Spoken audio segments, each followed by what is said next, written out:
ప్రాథమికత్తుల యొక్క స్వాభావిక లక్షణాల గురించి చర్చించినాము. అదేవిధంగా ప్రాథమిక విధులకు కూడా కొన్ని స్వాభావిక లక్షణాలు ఉన్నాయి.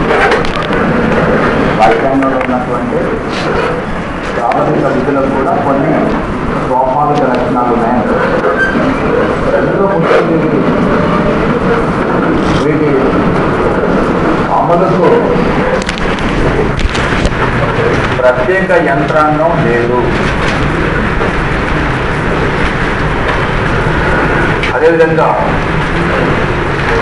వీటిని పాటించకపోతే శిక్షించే అవకాశం లేదు. ఒకవేళ వీళ్ళు ఉల్లంఘించినట్లయితే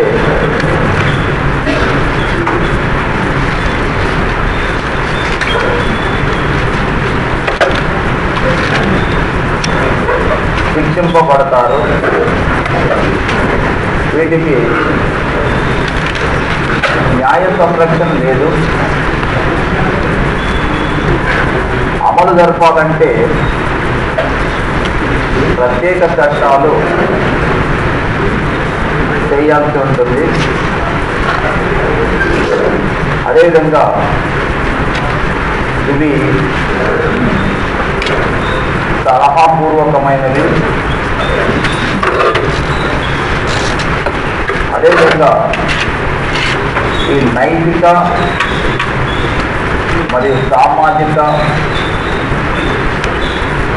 విలువలని కలిగి ఉంటాయి. అంటే ప్రాథమిక విధులు కూడా కొన్ని ప్రత్యేకమైనటువంటి స్వాభావిక లక్షణాలని కలిగి ఉన్నవి.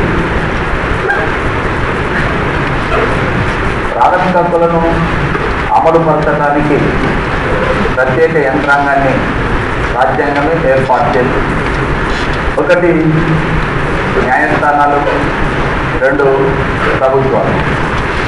న్యాయస్థానాల యొక్క ఆదేశాలను అనుసరించి ప్రభుత్వాలు తప్పనిసరిగా అమలుపరచాల్సి ఉంటుంది. అలాగా ఈ ప్రాథమిక విధులను పాటించడానికి, అమలుపరచడానికి ప్రత్యేక యంత్రాంగం అనేది లేదు. అలాగే ఇది పాటించకపోతే శిక్షించడానికి కూడా అవకాశం లేదు. అంటే ఎవరైనా సరే ప్రాథమిక విధులను పాటించని ఎడల వారిపైన శిక్షలు అమలుపరచడానికి అవకాశం లేదు. ఎట్ ది సేమ్ టైం ఉల్లంఘించడం మాత్రం శిక్షించబడతారు. ఉల్లంఘించడం లేదు, పాటించకపోవటం లేదు. నువ్వు జాతీయ జెండాకు నువ్వు నమస్తే పెట్టకపోతే నువ్వు పలానా రోజు నమస్తే పెట్టలేదు కాబట్టి నేను ఈ సెక్షన్ ప్రకారం కేసు పెడుతున్నామనే అవకాశం ఏం లేదు. బట్ జాతీయ జెండాను తిరిగేసి ఎగరవేసిన, చిరిగిన జెండాను ఎగరవేసిన, సగానికి ఎగరవేసిన, దానికంటే ఇంకేదైనా జెండాని పైకి ఎగరవేసిన, ఇలాంటివి ఏమైనా జరిపినప్పుడు, లేక కేకుల పైన వేసి కట్ చేసిన, ఇలాంటివి చేసినప్పుడు సచిన్ టెండూల్కర్ను, సానియా మిర్జాలను కూడా వదిలిపెట్టలేదు, కేసు పెట్టడానికి తెలియదు. అంటే దాన్ని నువ్వు గౌరవించకపోయినా పర్వాలేదు, కానీ దానికి అవమానపరిచేటటువంటి విధంగా ప్రయత్నం చేస్తే మాత్రం ఖచ్చితంగా శిక్షింపబడతారు. పాటించకపోతే శిక్షించరు, ఉల్లంఘిస్తే మాత్రం శిక్షింపబడతారు. అలాగే న్యాయ సంరక్షణ లేదు అంటున్నాం. న్యాయ సంరక్షణ లేదు అని అంటే వాస్తవంగా ప్రాథమిక విధుల అమలు కోసం మనం ఎవరైనా కూడా కోర్టుకు వెళ్ళడానికి అవకాశం లేదు. కొన్ని ప్రాథమిక విధులు పాటించాలని కూడా కోర్టుల ఆదేశాలు జారీ చేయడానికి అవకాశం లేదు. ఈ విషయం మీకు ఇంత ముందే మనం Vijay Emmanuel versus State of Kerala మధ్య జరిగిన వ్యాజ్యంలో జాతీయ గీతం పాడటం పైన సుప్రీంకోర్టు తన అశక్తతను అంటే తప్పనిసరిగా పాటించాలని నేను ఆదేశించలేను అని చెప్పిన విషయాన్ని మనం ఆల్రెడీ చెప్పుకున్నాం కాబట్టి అది మీకు ఒక ఐడియా రావాలి. అలాగే ఒకవేళ వీటిని అమలుపరచాలంటే ప్రత్యేక చట్టాలు రావాలి. ప్రత్యేక చట్టాలు వచ్చినప్పుడు మాత్రమే వీటిని అమలుపరచడానికి అవకాశం ఉంటుంది. ప్రత్యేక చట్టాలు చేయని ఎడల వీటిని అమలుపరచడానికి అవకాశం లేదు. అందువలన ఇవి ఎలాంటివి అంటే సలహాపూర్వకమైనవి.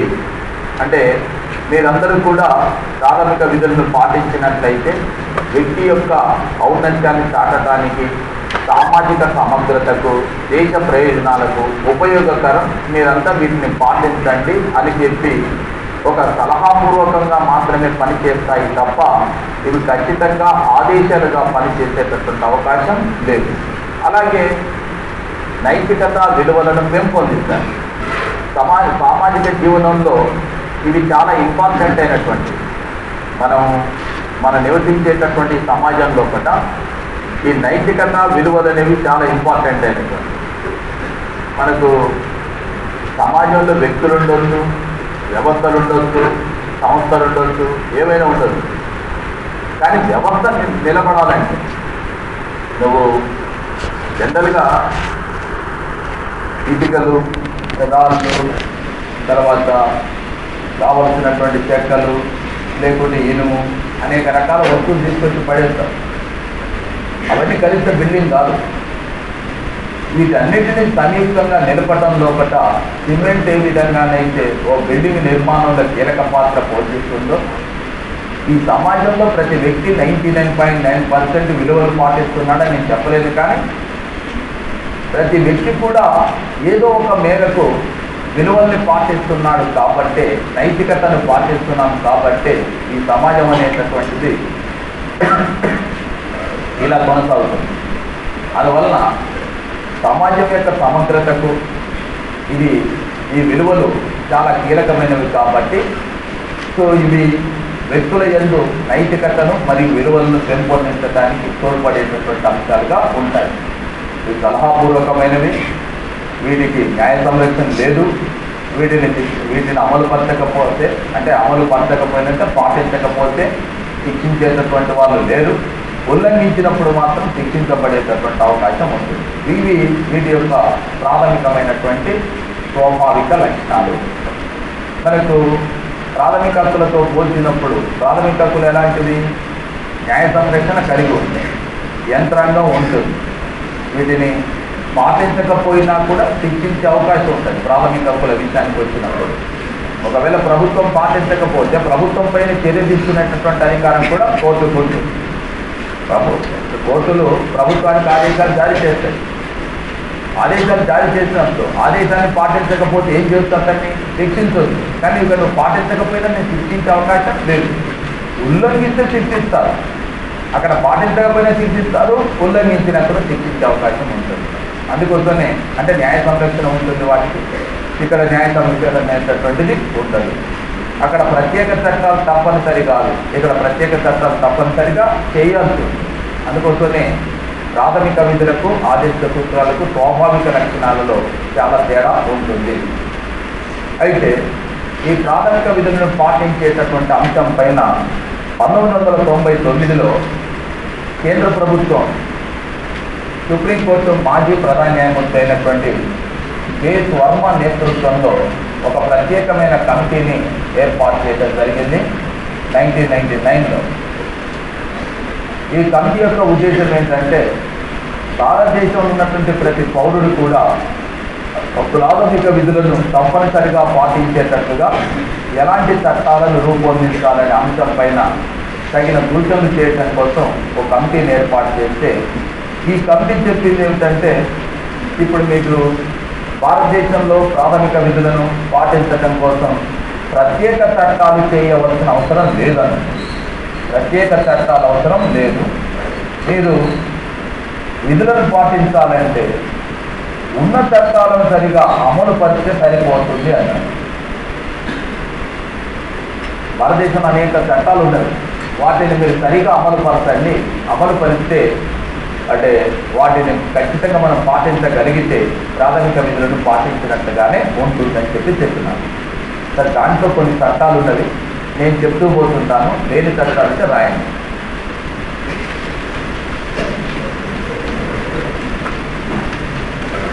జాతీయ చిహ్నాల గౌరవ చట్టం 1951, జాతీయ చిహ్నాల గౌరవ చట్టం 1951 ఉందా లేదా? 50లోనే చేసినారు, 50 వల్ల అమల్లోకి వచ్చింది. దానికేం పెద్ద సమస్య ఏం కాదు. ఓకే. రెండో అంశము జాతీయ చిహ్నాల గౌరవానికి భంగం కలిగించకుండా 1971. ఇచ్చు అనొద్దు, రాయటమే కదా, వేరే దానికోసం కాదు కదా.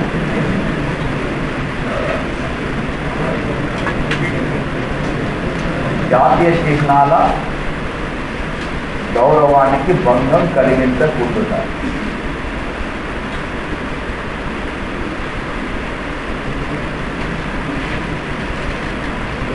ఓకే, నెక్స్ట్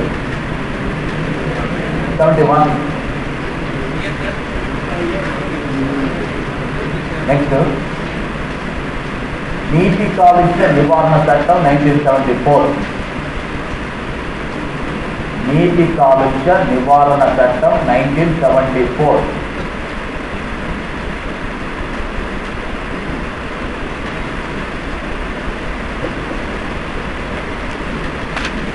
నెక్స్ట్ ఇది ఉండొచ్చు అనుకుంటా, వన్యమృగ ప్రాంతం సంరక్షణ చట్టం 1972 ఇది కదా. అలాగే అటవీ సంరక్షణ చట్టం 1980 కూడా ఉంటుంది. ఓకేనా. Next air pollution control act 1981. Air pollution control act 1981.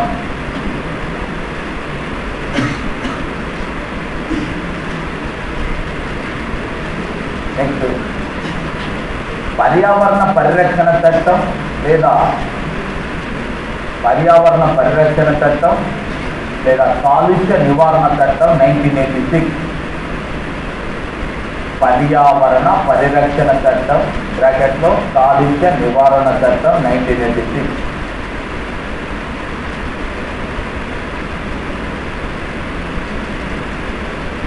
Okay, ఇక మిగతా ఆల్మోస్ట్ అంటే బాల కార్మిక నిషేధ చట్టం ఉన్నది కదా 86. అలాగే అంటరానితన నిషేధ చట్టం 1955 లేదా పౌర హక్కుల చట్టం 1976 ఉన్నదా లేదా?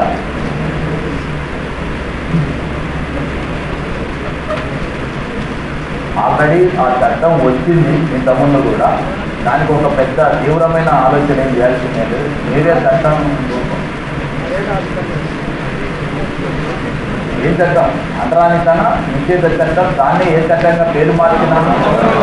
పౌర హక్కుల చట్టంగా మార్చినాము. అది 1976లో పేరు మార్చినాము. వచ్చింది మాత్రం 1955.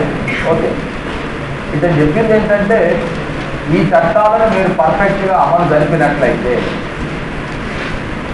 మనం తీసుకొచ్చిన భారతదేశంలో తీసుకొచ్చినటువంటి ఈ చట్టాలని మీరు పర్ఫెక్ట్గా అమలు జరపగలిగినట్లయితే మనం ఖచ్చితంగా ప్రత్యేక చట్టాలు చేయాల్సినటువంటి అవసరం లేదు. ఉన్న చట్టాలను అమలు పరిస్తే ప్రాథమిక విధులను పాటించినట్లుగానే భావించవచ్చును అని చెప్పి ఇప్పుడు తర్వాత వచ్చిన చట్టాలు ఒకవేళ ఆయన లెక్క ప్రకారం చూస్తే మనకు గృహహింస నిరోధ చట్టం వచ్చింది. అలాగే 6 నుంచి 14 సంవత్సరాల్లో ఉన్న బాలబాలికలకు విద్యను అందించే అంశంపై 2010లో ప్రత్యేక చట్టం కూడా తీసుకురావడం జరిగింది. కాబట్టి అంటే ఆ టైంకు జేఎస్ వర్మ కమిటీలు ఏర్పాటు చేసే కాలం నాటికి చట్టాలు రాలేదు. కాబట్టి ఆయన ఆ కమిటీ అధ్యయనం చేసి రిపోర్ట్ ఇచ్చే వరకు ఏ చట్టాలైతే చేస్తున్నారో ఆ చట్టాలని పర్ఫెక్ట్గా అమలు జరిపినట్లయితే ప్రత్యేక చట్టాలు చేయాల్సినటువంటి అవసరం లేదు అని చెప్పి ఈ కమిటీ సూచన చేయడం జరిగింది. ఓకే, తర్వాత మరొక ముఖ్యమైనటువంటి అంశం ఏంటంటే ఇప్పుడు ఇక్కడ జేఎస్ వర్మ ఇంకొక అంశాన్ని చెప్తారు. ఏంటంటే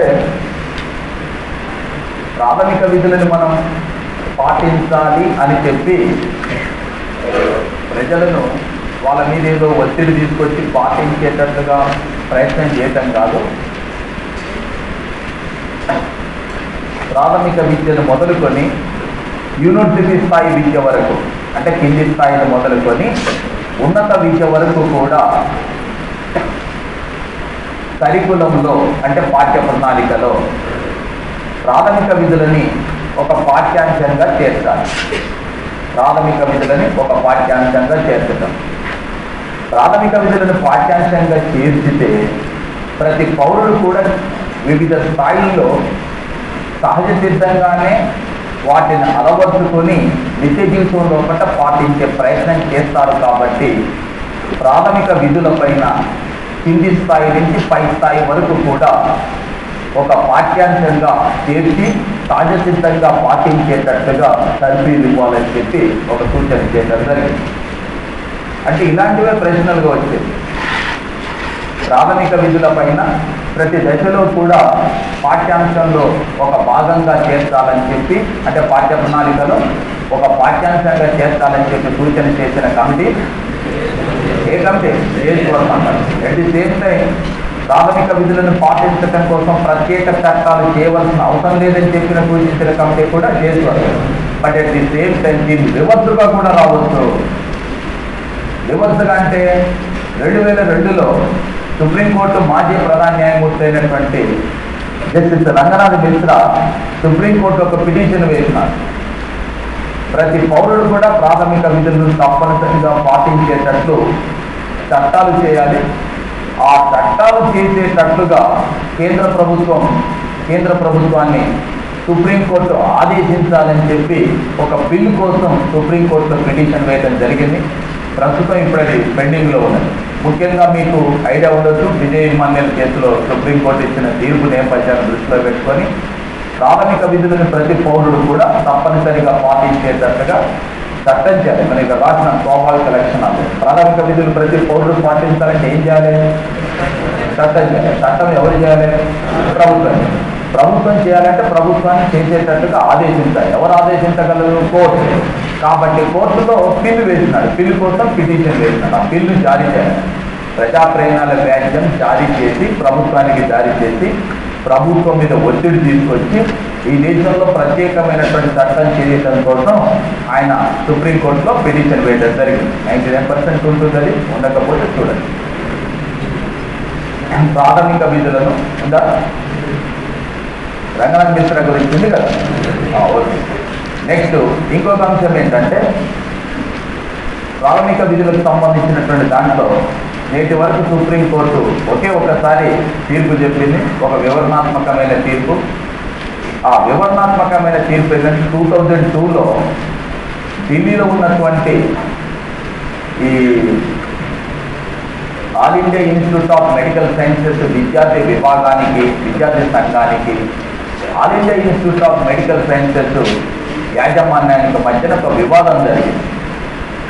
విద్యార్థులు సమ్మె చేసేటప్పుడు ఈ యాజమాన్యం కోర్టులో కేసేసి ఏమనంటే విద్యార్థులు తమ ప్రాథమికమైనటువంటి బాధ్యతలని మర్చిపోయి, తమ కనీస బాధ్యతలను మర్చిపోయి ఈ సమ్మెకు దిగినారు. దీనివల్ల అనేక మంది పేషెంట్లకు ప్రాణానికి హాని ఉంది. కాబట్టి వీరు తమ విధుల్లో చేరేటట్టుగా ఆదేశించండి అని చెప్పి కోర్టుకు వెళ్ళినప్పుడు సుప్రీంకోర్టు ప్రాథమిక విధులపైన ఒక తీర్పు చెప్పింది 2002లో. All India Institute of Medical Sciences విద్యార్థి విభాగము, All India Institute of Medical Sciences యాజమాన్యానికి ఏమని తీర్పు చెప్పింది?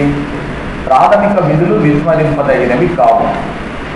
ప్రాథమిక విధులు అనేటటువంటివి విస్మరింపదగినవి కావు. సమాజ సమగ్రత కోసం, సామాజిక జీవనం సమగ్రత కోసం ప్రతి పౌరుడు వీటిని తప్పనిసరిగా పాటించాలి. ఇవి విస్మరింపదగినవి కావు. ప్రతి పౌరుడు సామాజిక జీవనం సమగ్రత కోసం ప్రతి పౌరుడు తప్పనిసరిగా పాటించాలి. భారత జాతి యొక్క సమగ్రతని సంరక్షించడంలో ప్రతి పౌరుడు కూడా నెరవేర్చాల్సినటువంటి బాధ్యతలు ఇందులో ఇమిడి ఉన్నాయి. కాబట్టి ప్రతి పౌరుడు వీటిని పాటించాలి అని మాత్రం చెప్పినారు. అంతవరకు చెప్తే ఆగిపోలేదు. ఏం చేసినారు? దాన్ని it is nothing but obiter dicta అని చెప్పినారు. ఓబిట్ డిక్టా అంటే అర్థం ఏంటంటే ఇవి కేవలం సలహాపూర్వకమైనవిగానే, మేము ఇచ్చిన ఈ తీర్పు సలహాపూర్వకమైనవిగానే భావించాలని చెప్పి పేర్కొనటం జరిగింది. ఈ పదం ఇంపార్టెంట్. ఈ పదం 2-3 సందర్భాల్లో ఉంటుంది. ఓబిట్ dicta.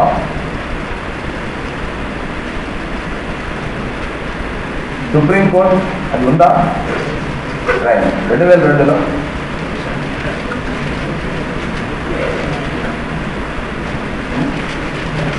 All India Institute of Medical Sciences ఉంది కదా, అది ఒకటి రాయండి. ఈ కేసులో supreme court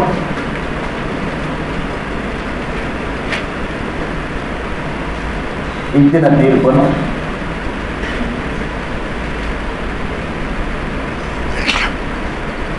OBC డిక్టాగా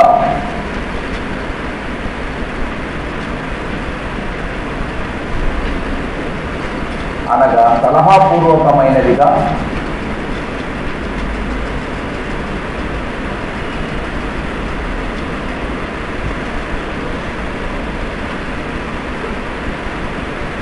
భావించాలని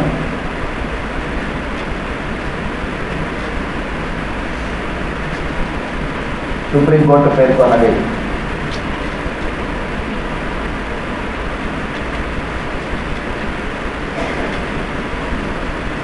okay, next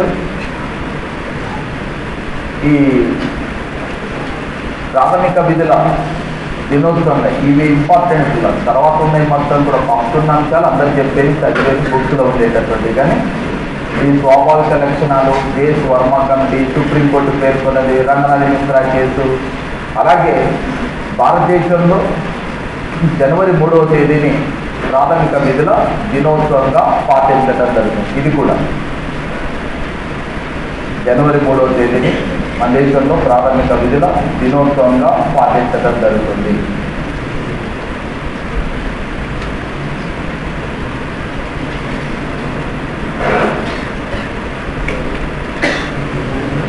okay,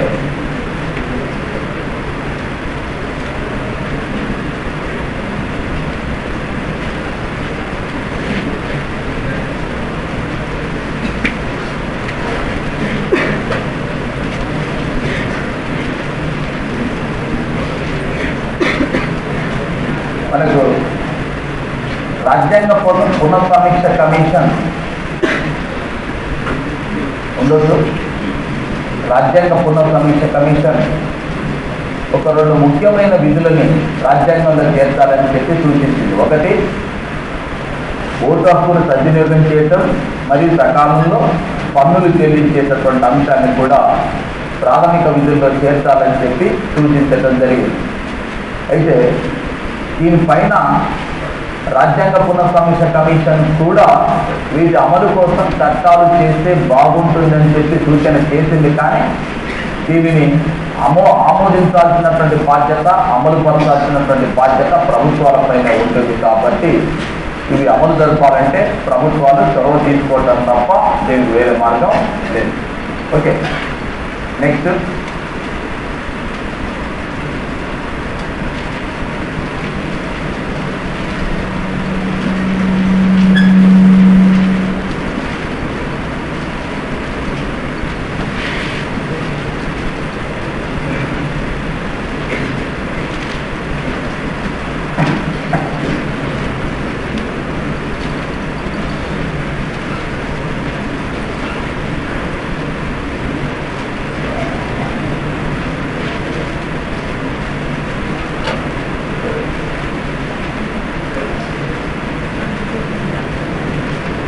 directive principles of state policy లేక రాజ్య విధాన ఆదేశిక సూత్రాలు.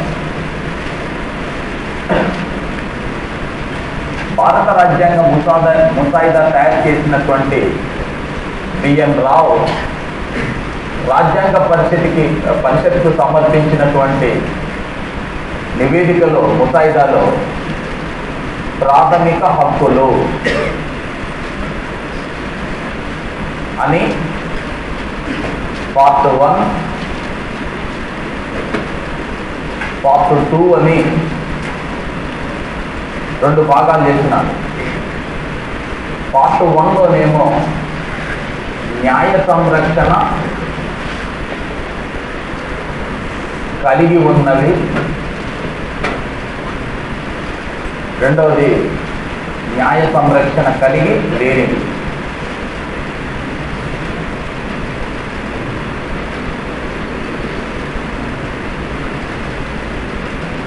ఇలా 2 భాగాలు చేయడం జరిగింది. వీటిని ప్రాథమిక హక్కులు. అయితే రాజ్యాంగ పరిషత్తులో చాలామంది సభ్యులు దీని పట్ల అసంతృప్తిని వ్యక్తం చేస్తున్నారు. అసంతృప్తి ఏంటంటే అక్కడ హక్కులు ఈ న్యాయ సంరక్షణ కలిగి ఉన్నవి, న్యాయ సంరక్షణ కలిగి లేనివి అని చెప్పి వర్గీకరించడం అంత సులభమైనటువంటి విషయం కాదు. కాబట్టి ఈ రెండు వేరువేరు చేయాలి అని ప్రాథమిక హక్కులు న్యాయ సంరక్షణ కలిగి ఉన్నవి అనే అంశాన్ని రాజ్యాంగంలోని 3వ భాగంలో పొందుపరిచి న్యాయ సంరక్షణ లేని పార్ట్ 2ని ఐర్లాండ్ దేశం మాదిరిగా భారత రాజ్యాంగంలో ఆదేశిక సూత్రాలుగా పేర్కొంటూ వీటిని 4వ భాగంలో పొందుపరిచినారు. వాస్తవానికి ఐర్లాండ్ రాజ్యాంగంలో ఆదేశిక సూత్రాలని ఉండవు. అక్కడ సామాజిక సంక్షేమ నియమాలు అని ఉంటాయి. సామాజిక సంక్షేమ నియమాలుగా ఉంటాయి, లేదా సామాజిక నియమాలుగా పేర్కొంటుంటారు జనరల్గా. వాస్తవంగానైతే సామాజిక సంక్షేమ నియమాలు. సో ఐర్లాండ్ రాజ్యాంగంలో ఏ విధంగానైతే సామాజిక సంక్షేమ నియమాలు ఉన్నాయో ఆ భావనని ఆధారం చేసుకొని భారతదేశంలో ఉన్నటువంటి ప్రత్యేక పరిస్థితులను దృష్టిలో పెట్టుకొని వీటిని నిర్దేశిక నియమాలుగా, రాజ్య విధాన ఆదేశిక సూత్రాలుగా పొందుపరుస్తూ భారత రాజ్యాంగంలో 4వ భాగంలో చేర్చడం జరిగింది. అయితే అసలు ఈ సామాజిక నియమాలు లేక ఆదేశిక సూత్రాలు, న్యాయ సంరక్షణ లేని అంశాలు, వీటన్నిటినీ చేర్చాల్సినటువంటి అవసరం ఎందుకు వచ్చింది అంటే, బ్రిటిష్ వాడు భారతదేశానికి స్వాతంత్రం ఇచ్చిపోయేటప్పుడు మనకు వారసత్వంగా కేవలం అధికారాన్ని మాత్రమే కాకుండా ఇతర అంశాలు కూడా బదిలీ చేసినాడు. ఏంటి ఇతర అంశాలు?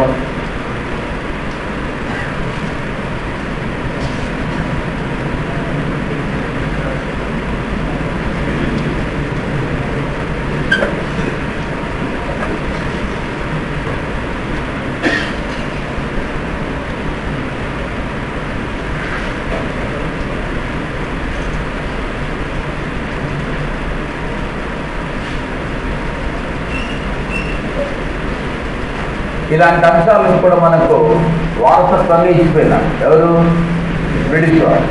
మరి ఈ సమస్యలన్నింటినీ పరిష్కరించాల్సిన బాధ్యత ఎవరిపైన ఉంది అంటే కేంద్ర రాష్ట్ర ప్రభుత్వాలపైన కలిగి. సో ఈ సమస్యలను పరిష్కరించేటప్పుడు, ఈ సమస్యలను పరిష్కరించడము అని అంటే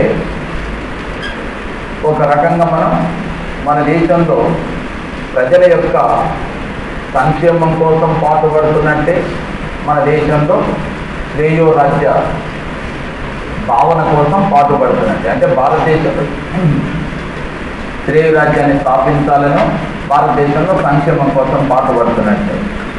సో ఈ సమస్యలను పరిష్కరించాల్సిన బాధ్యత కేంద్ర రాష్ట్ర ప్రభుత్వాలపైన ఉన్నది. కేంద్ర రాష్ట్ర ప్రభుత్వాలు మన దేశంలో సంక్షేమ రాజ్యాన్ని, శ్రేయ రాజ్యాన్ని స్థాపించాలన్నా, ఈ సమస్యలు పరిష్కరించాలన్నా కూడా ఈ ప్రభుత్వాలకు మార్గదర్శక సూత్రాలే నిర్దేశక నియమాలు. మార్గదర్శక సూత్రాలు అంటున్నాం. కేంద్ర రాష్ట్ర ప్రభుత్వాలకు మార్గదర్శక సూత్రాలే నిర్దేశక నియమాలు. మార్గదర్శక సూత్రాలు అంటారు. ఎలా అంటే, ప్రభుత్వాలు తమ పరిపాలనకు సంబంధించిన విధానాల రూపకల్పనలోనూ, అదేవిధంగా పరిపాలనలోనూ ఇవి ప్రాధాన్యతను కలిగి ఉంటాయంట డాక్టర్ అంబేద్కర్. కేంద్ర రాష్ట్ర ప్రభుత్వాలు పరిపాలన నిర్వహించేటప్పుడు రూపొందించే విధానాలు, అంటే ప్రభుత్వ విధానాల రూపకల్పనలో కానీ, లేక వాటి అమలుకు సంబంధించిన చర్యలు చేపట్టేటప్పుడు కానీ ఇవి ప్రాధాన్యతను కలిగి ఉంటాయి అని చెప్పి డాక్టర్ అంబేద్కర్ పేర్కొన్నారు. అలాగే భారతదేశం మొదటి అటార్నీ జనరల్గా పనిచేసినటువంటి ఎంసీ సీతల్ వారు ఈ నిర్దేశక నియమాలను గురించి పేర్కొంటూ, సంక్షేమ రాజ్య స్థాపనలో నిమగ్నమైన భారతదేశంలో కేంద్ర రాష్ట్ర ప్రభుత్వాలకు ఇవి కరదీపికలుగా పనిచేస్తాయన్నారు. కరదీపికలు అంటే చేతిలో ఉండేటటువంటి టార్చ్ లైట్, చీకట్లో ఉండే వాడికి చేతిలో ఉండేటటువంటి టార్చ్ లైట్ ఏ విధంగానైతే వెలుగును దారిని చూపుతుందో, సంక్షేమ రాజ్యాన్ని స్థాపించాలనుకున్న మన దేశంలో కూడా కేంద్ర రాష్ట్ర ప్రభుత్వాలకు ఆ ప్రభుత్వాల పరిపాలన నిర్వహణలో ఎలా వెళ్ళాలో, ఏ విధంగా ఈ దేశంలో సంక్షేమాన్ని స్థాపించాలో తెలియజేసేటటువంటి మార్గదర్శక సూత్రాలే ఈ నిర్దేశ నియమాలని చెప్పి ఎన్సి సీతారాడు పేర్కొనగా, గ్రాన్విలే ఆస్టిన్ 2008లో ప్రశ్న, గ్రాన్విలే ఆస్టిన్ నిర్దేశక నియమాలను గురించి పేర్కొంటూ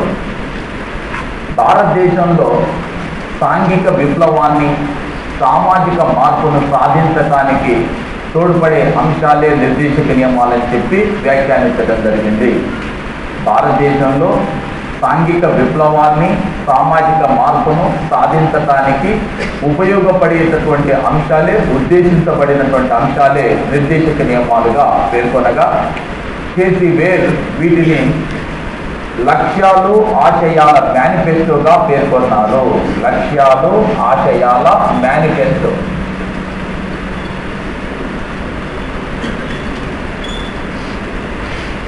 కేసీ వేర్.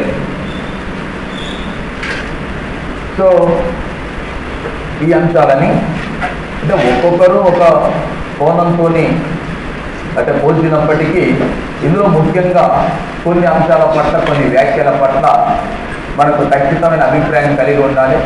నేను మీకు భారత రాజ్యాంగం యొక్క ఇంట్రడక్షన్ చెప్పేటప్పుడు కూడా చెప్పింది ఏంటంటే, మనకు కొటేషన్స్ వచ్చేవి, అంటే వ్యాఖ్యలు, ప్రముఖులు చేసినటువంటి వ్యాఖ్యలు వచ్చేది రాజ్యాంగం పైన, ప్రాథమిక హక్కులపైన, ఆదేశ సూత్రాలపైన, సమాఖ్య వ్యవస్థ పైన, అత్యవసర అధికారాలు ఇలాంటి అంశాలపైన, పార్లమెంటరీ ప్రభుత్వం, ప్రధానమంత్రి ఇలాంటి అంశాలపైన ఎక్కువగా వ్యాఖ్యలు ఉన్నాయి మన దేశంలో. అంటే మన రాజ్యాంగానికి సంబంధించినంత వరకు రాజకీయ వ్యవస్థల గురించి పరిశీలించేటప్పుడు ఇక్కడ మనకు వ్యాఖ్యలు వస్తుంటాయి.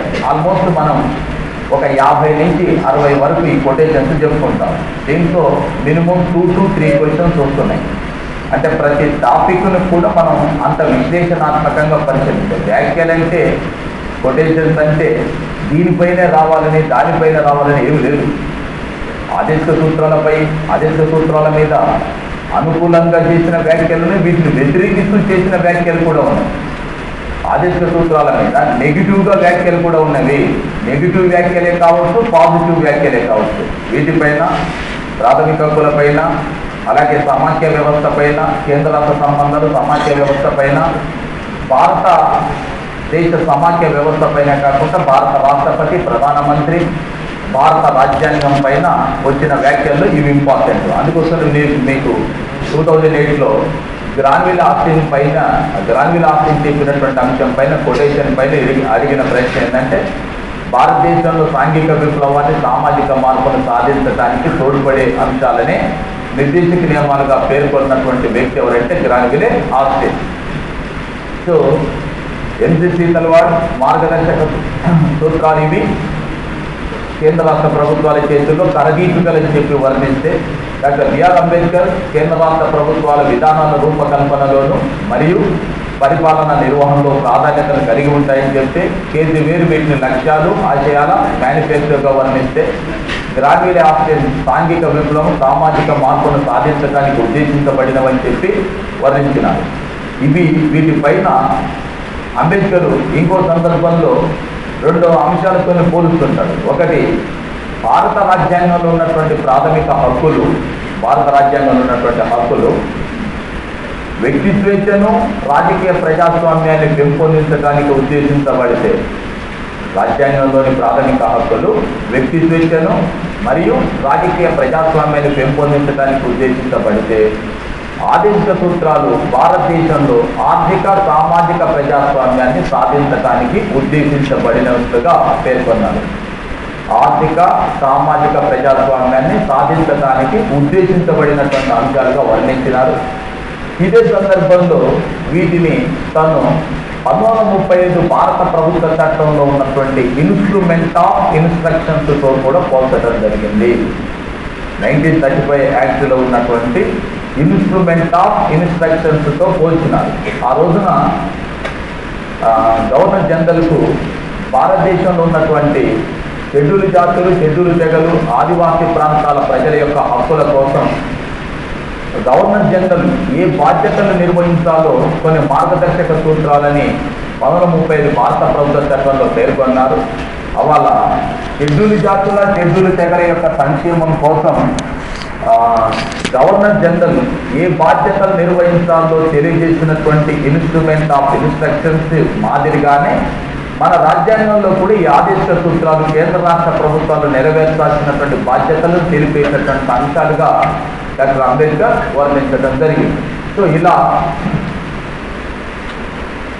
సంక్షేమానికి సంబంధించినటువంటి విషయాలను ఆధారం చేసుకొని భారత రాజ్యాంగం యొక్క లక్ష్యాలు, ఆశయాలకు సంబంధించిన రాజ్యాంగ ప్రవేశిక ఏదైతే ఉన్నదో ఆ రాజ్యాంగ ప్రవేశికలో ఉండేటటువంటి రాజ్యాంగ ప్రవేశిక అనేది భారత రాజ్యాంగం సాధించాల్సినటువంటి దేని తెలియజేస్తుంది? లక్ష్యాలు, ఆశయాలు. ఈ లక్ష్యాలు, ఆశయాలలో పేర్కొన్నటువంటి సంక్షేమ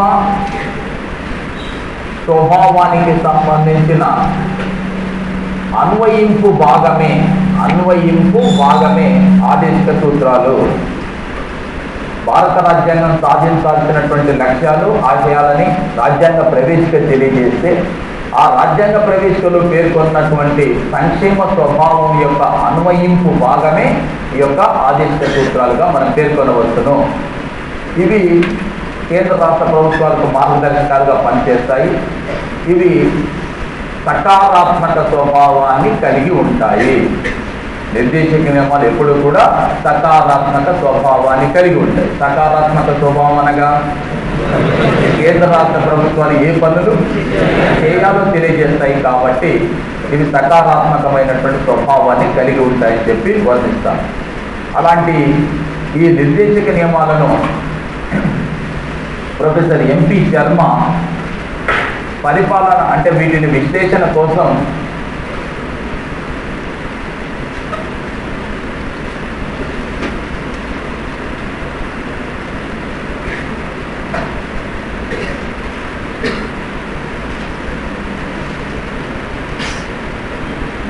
వీటిని సరైన అవగాహన కోసం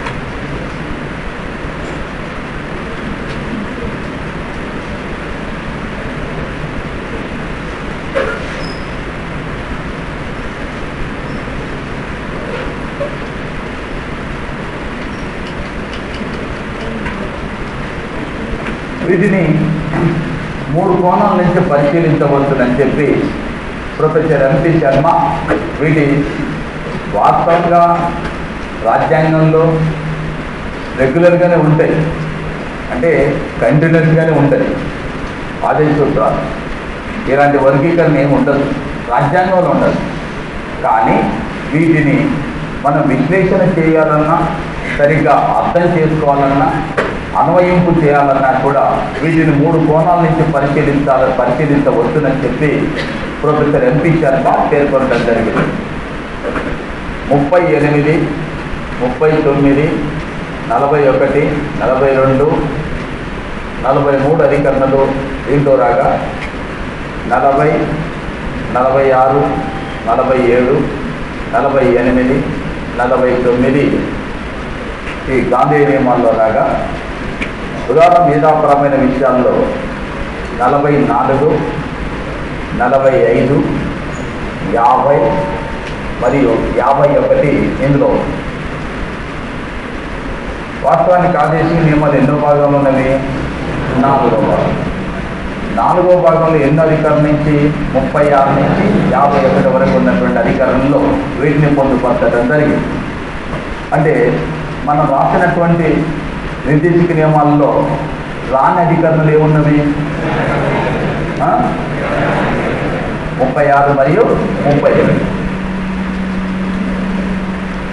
36వ అధికరణ భారత రాజ్యాన్ని గురించి నిర్వచనం ఇస్తుంది.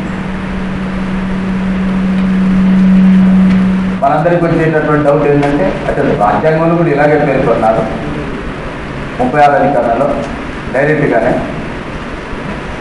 36వ అధికరణ భారత రాజ్యాన్ని నిర్వచిస్తుంది. 12వ అధికరణలో రాజ్యాంగాన్ని గురించి ఏదైతే ప్రస్తావించబడినదో అదే అంశాన్ని 36వ అధికరణలు కూడా ప్రస్తావిస్తుంది అని చెప్పి పేర్కొన్నారు.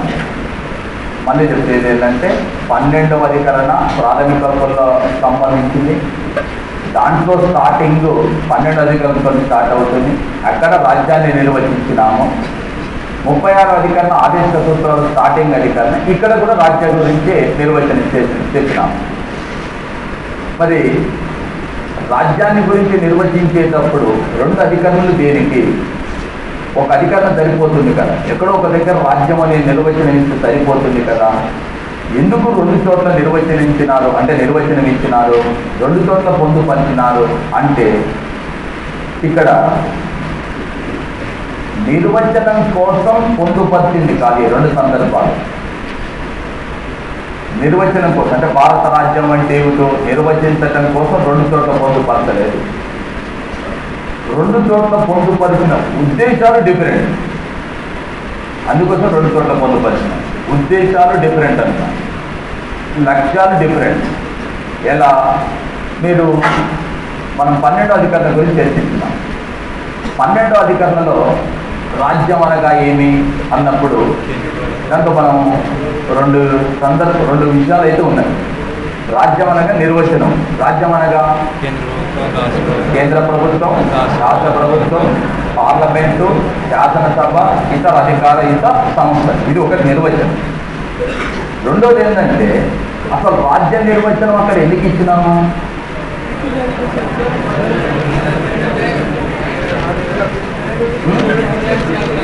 రాజ్యానికి సంబంధించిన నిర్వచనం 12వ అధికరణలో ప్రాథమిక హక్కుల గురించి చెప్పేటప్పుడు 12వ అధికరణలో రాజ్య నిర్వచనం ఇవ్వటానికి గల ఉద్దేశం, ఏ కారణం చేస్తే ఏ ఉద్దేశంతో ఇచ్చినాం?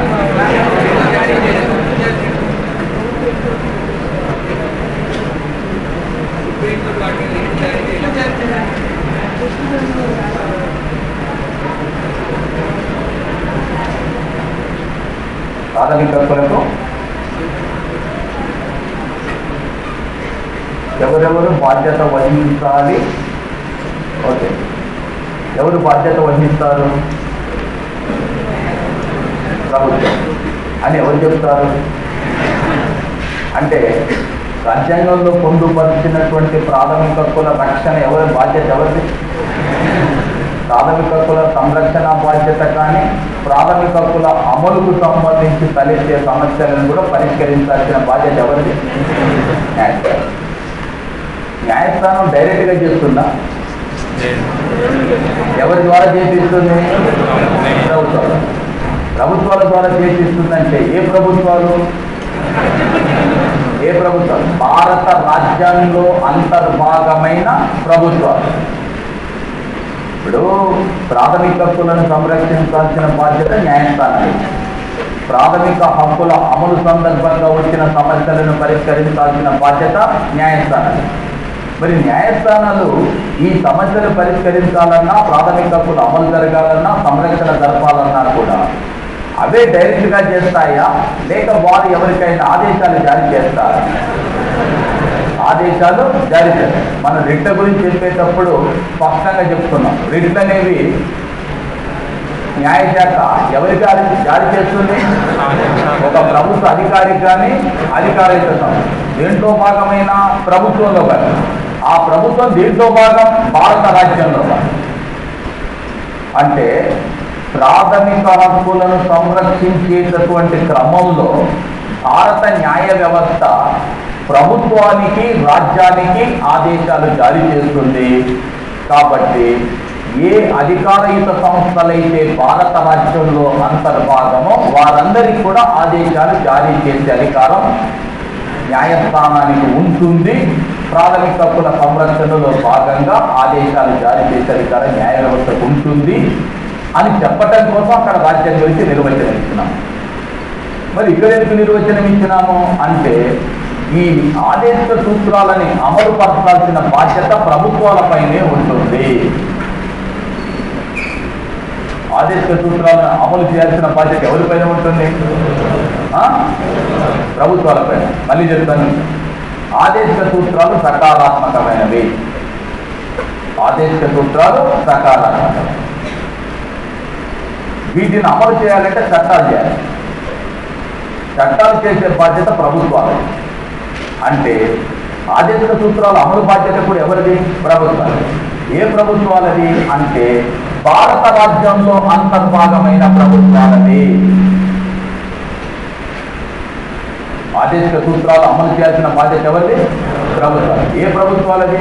భారత రాజ్యం.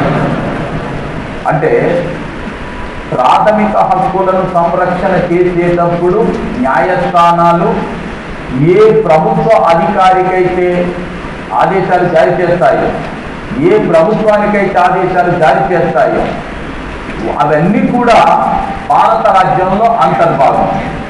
అంటే ప్రాథమిక హక్కుల సంరక్షణలో భాగంగా న్యాయస్థానాలు ప్రభుత్వానికి, ప్రభుత్వ అధికారులకు మాత్రమే ఆదేశాలు జారీ చేసే సందర్భంలో భారత రాజ్యంలో అంతర్భాగమైనటువంటి ప్రభుత్వాలకు, వాటి యొక్క అధికారిక సంస్థలకు మాత్రమే ఆదేశాలు జారీ చేస్తారని చెప్పటానికి భారత రాజ్యం అంటే ఏమిటో చెప్పబడింది 12వ అధికరణలో. ఇక్కడ అలా కాకుండా ఆదేశ సూత్రాల అమలు బాధ్యత ప్రభుత్వాలపైన ఉంటుంది కాబట్టి ఆ ప్రభుత్వాలు ఎక్కడ భాగమై ఉంటాయంటే భారత రాజ్యంలో భాగమై ఉంటాయి అని చెప్పటానికి ఉద్దేశించింది ఇక్కడ. అంటే భారత రాజ్యం మారదు, భారత రాజ్యం ఒకటే. కానీ ఈ రాజ్యం నిర్వర్తించేటటువంటి విధులు, ఉద్దేశాల సందర్భంగా వచ్చేటటువంటి భిన్నత్వాన్ని దృష్టిలో పెట్టుకొని రాసినారు తప్ప ఇక్కడ వేరేది కాదు. అర్థమైంది కదా? అర్థం కాలేదా? అర్థం కాకపోతే చెప్పండి అంతే. 12వ అధికరణ దేని గురించి నిర్వచనం ఇచ్చినాము? రాజ్యం గురించి ఎందుకు నిర్వచనం ఇచ్చినాము? ప్రాథమిక హక్కులు సంరక్షణ బాధ్యత ఎవరిపైన ఉంటుంది? న్యాయస్థానం. న్యాయస్థానాలు ఎవరి ద్వారా సంరక్షణ కల్పిస్తాయి? ప్రభుత్వాలు. ఏం జారీ చేసి ఎవరికి? ఎందులో భాగమైన ప్రభుత్వాలకి? భారత రాజ్యంలో భాగమైన ప్రభుత్వాలు. ఇక్కడేంటంటే ఆదేశ సూత్రాల అమలు బాధ్యత ఎవరిది? ప్రభుత్వాలు. ఆదేశ సూత్రాల అమలు బాధ్యత ఎవరిది? ప్రభుత్వం. ఏ ప్రభుత్వాలది? భారత రాజ్యంలో అంతర్భాగమైన ప్రభుత్వాలు. ఈ రెండు ఉద్దేశాలు వేరు, రాజ్యం ఒకటే, ఉద్దేశాలు సందర్భాలు వేరు వేరుగా ఉన్నాయి. వాటిని దృష్టిలో పెట్టుకుని నిర్వచనం ఇచ్చిన తప్ప మరొకటి కాదు. తర్వాత 37వ అధికరణ. 37వ అధికరణ 32కు భిన్నమైనది. 37వ అధికరణ 32కు భిన్నమైనది, 32కు వ్యతిరేకమైనది, 32కు ఆపోజిట్గా ఉంటుంది.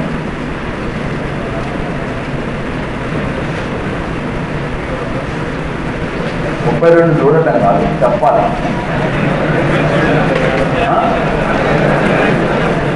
రాజ్యాంగ పరిరక్షణ హక్కు అంటే ఏంటి?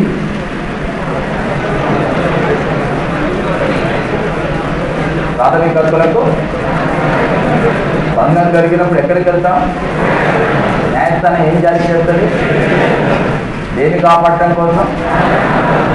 అంటే ప్రాథమిక హక్కుల అమలు కోసం కానీ, ప్రాథమిక హక్కుల సంరక్షణ కోసం కానీ పౌరులు ఎవరిని సంప్రదిస్తారు? ఏ న్యాయస్థానాలని? సుప్రీంకోర్టు, హైకోర్టు లాంటి ఉన్నత న్యాయస్థానం. సో వ్యక్తులు న్యాయస్థానాలను సంప్రదిస్తే న్యాయస్థానాలు ఏం జారీ చేస్తున్నవి?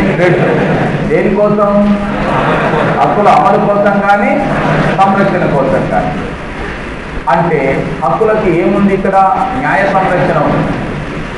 దానికి విరుద్ధం ఇది. అంటే అర్థమేంటి చెప్పండి? న్యాయ సంరక్షణ లేదు. లేదు అంటే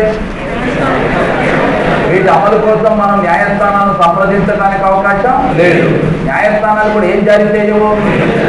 రిట్ జారీ చేయడానికి అవకాశం లేదు. అదే చెప్పాల్సింది. 37వ అధికరణ 32కు భిన్నమైనది. మీరు బిఎన్ రావు సంబంధించినటువంటి ముసాయిదాలో చెప్పబడిన అంశాన్ని ఫస్ట్ మీకు చెప్పడానికి కారణం అదే. ప్రాథమిక హక్కులు పార్ట్ 1 ఏం చెప్పినారు? న్యాయ సంరక్షణ కలిగి ఉన్నది. ప్రాథమిక హక్కులు పార్ట్ 2 న్యాయ సంరక్షణ లేనిది. న్యాయ సంరక్షణ లేనటువంటి హక్కులని దేనిగా మార్చినాము? ఆదేశ సూత్రాలు. అంటే ఆదేశ సూత్రాలకు ఏం లేనట్టు? న్యాయ సంరక్షణ లేనట్టు. అదే అంశాన్ని నీకు 37వ అధికరణలో స్పష్టంగా వివరించడం జరిగింది. ఓకే, ఒక వ్యక్తి మహర్షి అవధేష్ అనేటటువంటి వాడు 1994లో భారత సుప్రీంకోర్టులో పిటిషన్ వేసినారు. ఏమని? మీరు భారతదేశంలో కామన్ సివిల్ కోడ్ను అమలు పరిచేటట్టుగా భారతదేశంలో కామన్ సివిల్ కోడ్ను రూపొందించి దాన్ని అమలు పరిచేటట్టుగా కేంద్ర ప్రభుత్వానికి మాటమకు జారీ చేయండి, అంటే రిట్టును జారీ చేయండి అని చెప్పి సుప్రీంకోర్టుకు వెళ్తే సుప్రీంకోర్టు తన అశక్తతని తెలియజేసింది. We are unable to issue the మాటమత్ రిట్. ఎందుకని? మేము ఆదేశిక సూత్రాల్లో పేర్కొన్నటువంటి కామన్ సివిల్ కోడ్ ఏదైతే ఉందో దాన్ని అమలుపరచడం కోసం ప్రభుత్వాలకు మేము రిట్ జారీ చేసే స్థితిలో లేవు. ఎందుకంటే రాజ్యాంగం మాకు అలాంటి అవకాశం కల్పించలేదు. అంటే దీన్ని బట్టి అర్థం చేసుకునేది ఏంటంటే మనం కోర్టుకు వెళ్ళేటానికి అవకాశం లేదు. ఒకవేళ కోర్టుకు వెళ్ళినా కూడా కోర్టు రిట్ జారీ చేసే అవకాశం లేదు. అంటే వీటికి ఏ రక్షణ లేదంటే న్యాయ సంరక్షణ. వేటికి అని ఎన్నో అధికారం తెలియజేస్తుంది? 36వ అధికరణ దేని గురించి తెలియజేస్తుంది? రాజ్యాంగం. మీరు మళ్ళీ 1వ అధికరణ నుంచి 51 వరకు కూడా అధికరణాల అన్నింటిపైన మీకు అవగాహన ఉండాలి. ఏ అధికరణ ఏం చెప్తుందనేది ప్రతి ఒక్కటి తెలిసి ఉండాలి. ఎందుకంటే 3 నుంచి 4 ప్రశ్నలు ఇక్కడి నుంచే వస్తున్నాయి కాబట్టి అధికరణల పైన నంబర్ అంశం ఇచ్చి నంబర్ అయినా అడగొచ్చు. వాడే అంశం ఇచ్చేసి నంబర్ అయినా అడగొచ్చు. అంటే అధికరణ యొక్క సంఖ్య అడగొచ్చు. లేదు అధికరణ సంఖ్య వాడే ఇచ్చి దానికి సంబంధించిన అంశం ఏంటి చెప్పైనా ప్రశ్నించవచ్చు. ఏది వచ్చినా కూడా అధికరణ అంశానికి ముడిపడి ఉంటుంది కాబట్టి అధికరణ ఇచ్చి అంశాన్ని అడిగినా అంశం చెప్పి అధికరణ సంఖ్య అడిగినా కూడా మనం చెప్పాల్సి ఉంటుంది. కాబట్టి 1 నుంచి 51 వరకు ఉన్నటువంటి అధికరణలు అన్నింటి గురించి కూడా ఖచ్చితంగా తెలిసి ఉండాలి. మరి 52 అధికరణ నుంచి 151 దాకా ఉంటుంది కేంద్ర ప్రభుత్వం గురించి. 5వ భాగంలో 52వ అధికరణ నుంచి 151 వరకు 100 అధికరణలు ఉంటాయి. నేను చెప్పట్లేదు అన్ని మీరు జ్ఞాపకం ఉంచుకోవాలని చెప్పి అందులో ఇంపార్టెంట్ అయినటువంటి అంశాలు ఏవైతున్నాయో వాటి గురించే తెలుసుకోవాల్సి ఉంటుంది. అవి ఏంటో నేను చెప్తుంటాను సందర్భం వచ్చినప్పుడు. కానీ ఇక్కడ మాత్రం ప్రతి అంశం కూడా 1, 2, 3, 4 మొత్తం అన్ని అధికరణల గురించి కూడా ఖచ్చితంగా మనకు ఐడియా ఉంచుకోవాల్సినటువంటి అవసరం ఉంటుంది.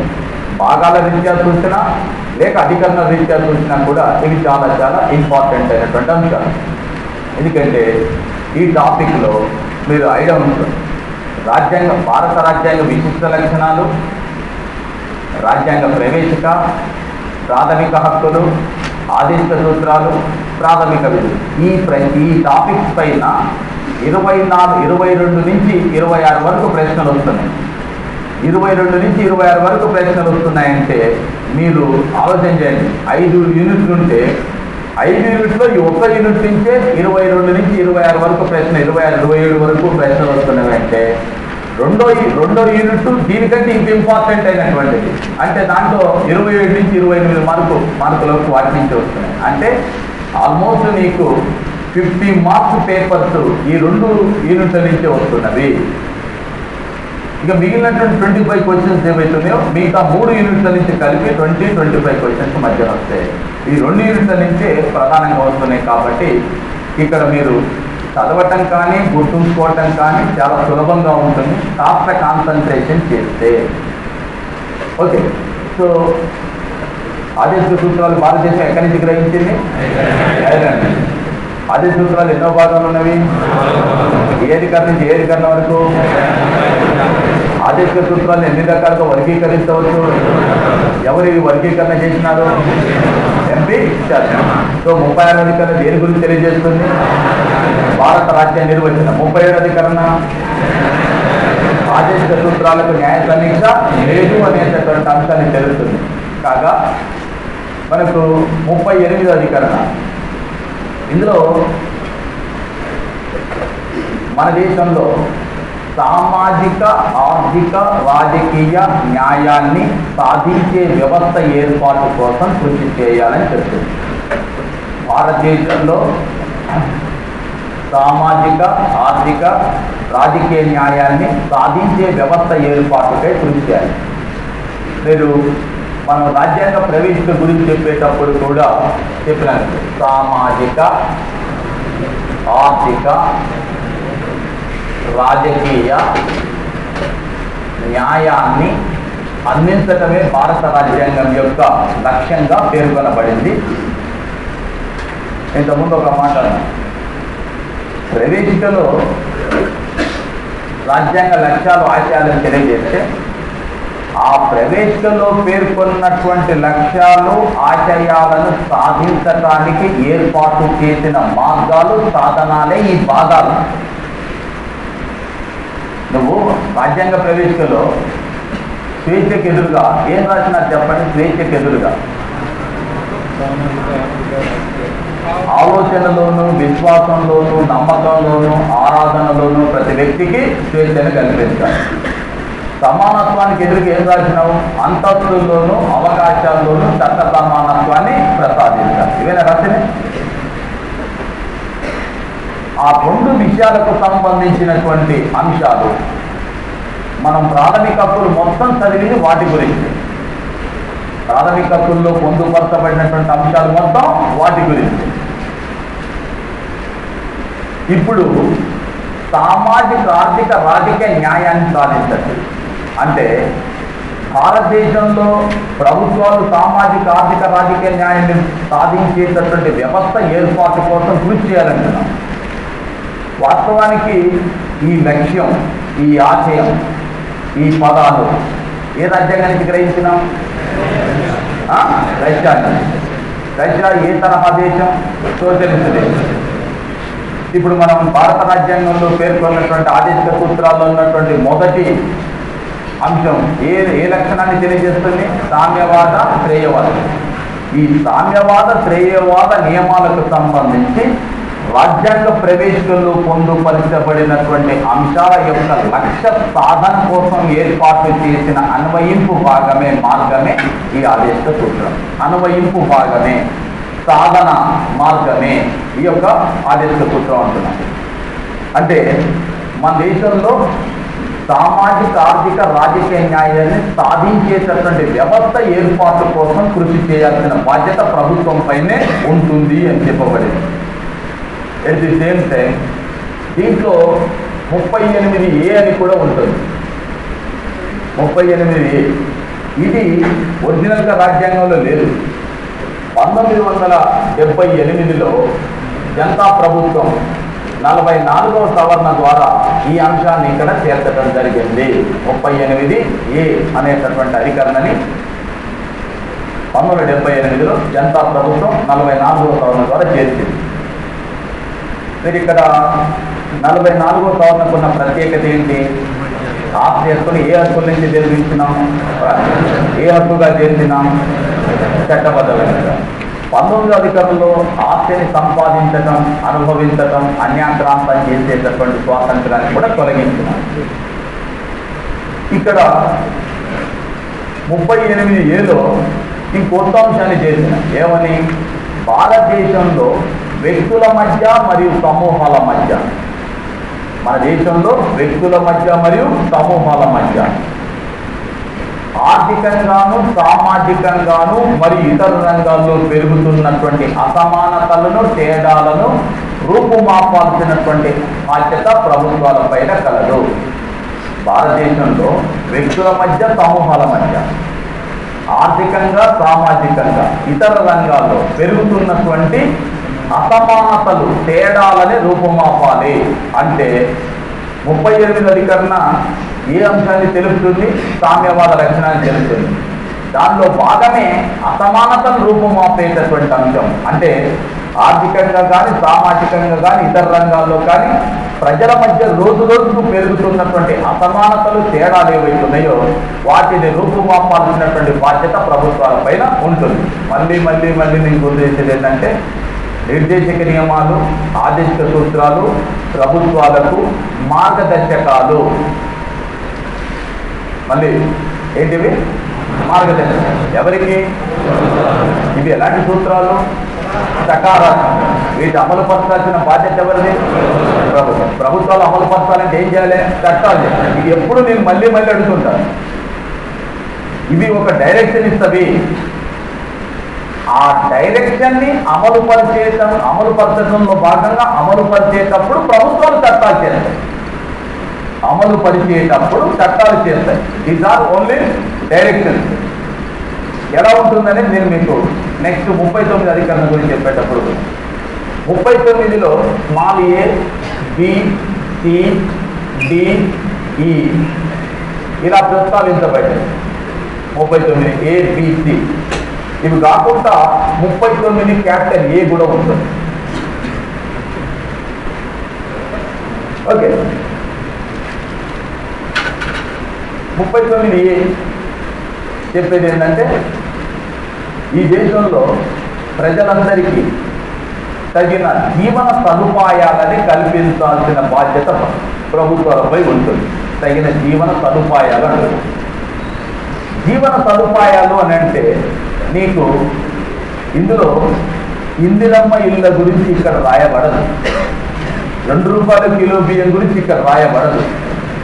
వ్యక్తులకు కావలసినటువంటి సామాజిక జీవనానికి అవసరమైనటువంటి అంశాల గురించి రాజ్యాంగంలో ఉండదు. నీకు డైరెక్షన్ ఏం చెప్తుంది? జీవన సదుపాయాలు. జీవన సదుపాయాలంటే నువ్వు కల్పించేటటువంటి 2 రూపాయల కిలో బియ్యం కానీ ఇందిరమ్మ ఇల్లు కానీ దేనితో భాగము? జీవన సదుపాయాలతో భాగం. నువ్వు ఇది కల్పించు అని రాజ్యాంగం చెప్పదు అంటున్నాను. రాజ్యాంగం ఒక డైరెక్షన్ ఇస్తుంది. దాన్ని అమలు పరిచేటటువంటి నేపథ్యంలో పట్ల ప్రభుత్వాలు చట్టాలు చేస్తాయి. 39Dలో చెప్పబడింది ఏంటి? ఈ దేశ సంపద, ఈ దేశ సహజ వనరులు ప్రజలందరి సమిష్టి ప్రయోజనం కోసం వినియోగించాలి. దేశ సంపద, సహజ వనరులు దేశ ప్రజలందరి సమిష్టి ప్రయోజనం కోసం వినియోగించాలి. 39C సంపద కొద్ది మంది వ్యక్తుల చేతుల్లో కేంద్రీకృతం కాకూడదు. ఈ 2 అంశాలు, ఈ రెండింటిని బాగా గమనించండి. నేను అమలు పరిచే బాధ్యత ప్రభుత్వాలని, ప్రభుత్వాలు అమలు పరచాలంటే చట్టాలు చేయాలని చెప్పినాను. నేను దానికి మీకు ఎక్స్ప్లెయిన్ చేస్తాను. కానీ ఫస్ట్ నేను చెప్పిన 2 సెంటెన్సులు గుర్తించండి. దేశ సంపద, సహజ వనరులు ప్రజలందరి సమిష్టి ప్రయోజనం కోసం వినియోగించాలి. సంపద కొద్ది మంది వ్యక్తుల చేతుల్లో కేంద్రీకృతం కాకూడదు. వీటి మొత్తం సారాంశాన్ని గమనించండి. వీటిని అమలుపరచడం కోసం ప్రభుత్వాలు చేసిన చట్టాలు నేను చెప్తాను. 1956 LICని జాతీయం చేసినారు. 1969 14 బ్యాంకులు, 80లో 6 బ్యాంకులను జాతీయకరణ చేసినారు. 1970 రాజబంధాలను రద్దు చేసినారు. భూ సంస్కరణ చట్టాలని అమలు పరిచినారు. ఆదాయ పన్ను చట్టం తీసుకొచ్చినారు. సంపద పన్ను చట్టం తీసుకొచ్చినారు. ఆస్తి పన్ను చట్టం తీసుకొచ్చినారు. ఎస్టేట్ డ్యూటీ చట్టం తీసుకొచ్చినారు. MRTP చట్టాన్ని తీసుకొచ్చినారు. మోనోపాలిస్ రిస్ట్రిక్షన్స్ అండ్ ట్రేడ్ ప్రాక్టీసెస్ అంటే ఏకస్వామ్యాలను నిరోధించడం కోసం చట్టం తీసుకొచ్చినారు. ఆదాయంపై పన్ను, ఆస్తిపై పన్ను, సంపదపై పన్ను, తర్వాత భూ సంస్కరణ చట్టాలు, MRTP చట్టాలు, బ్యాంకుల జాతీయకరణ, LICని జాతీయం చేయడం, రాజభరణాలు రద్దు చేయడం, ఇవన్నీ ఏంటో చెప్పండి. భూ సంస్కరణ చట్టాలు ఇవన్నీ కూడా ఏంటివండి? సంపద అనేది కొద్ది మంది వ్యక్తుల చేతుల్లో కేంద్రీకృతం కావటానికి చేసిన పని, లేక వికేంద్రీకరణ కోసం? వికేంద్రీకరణ.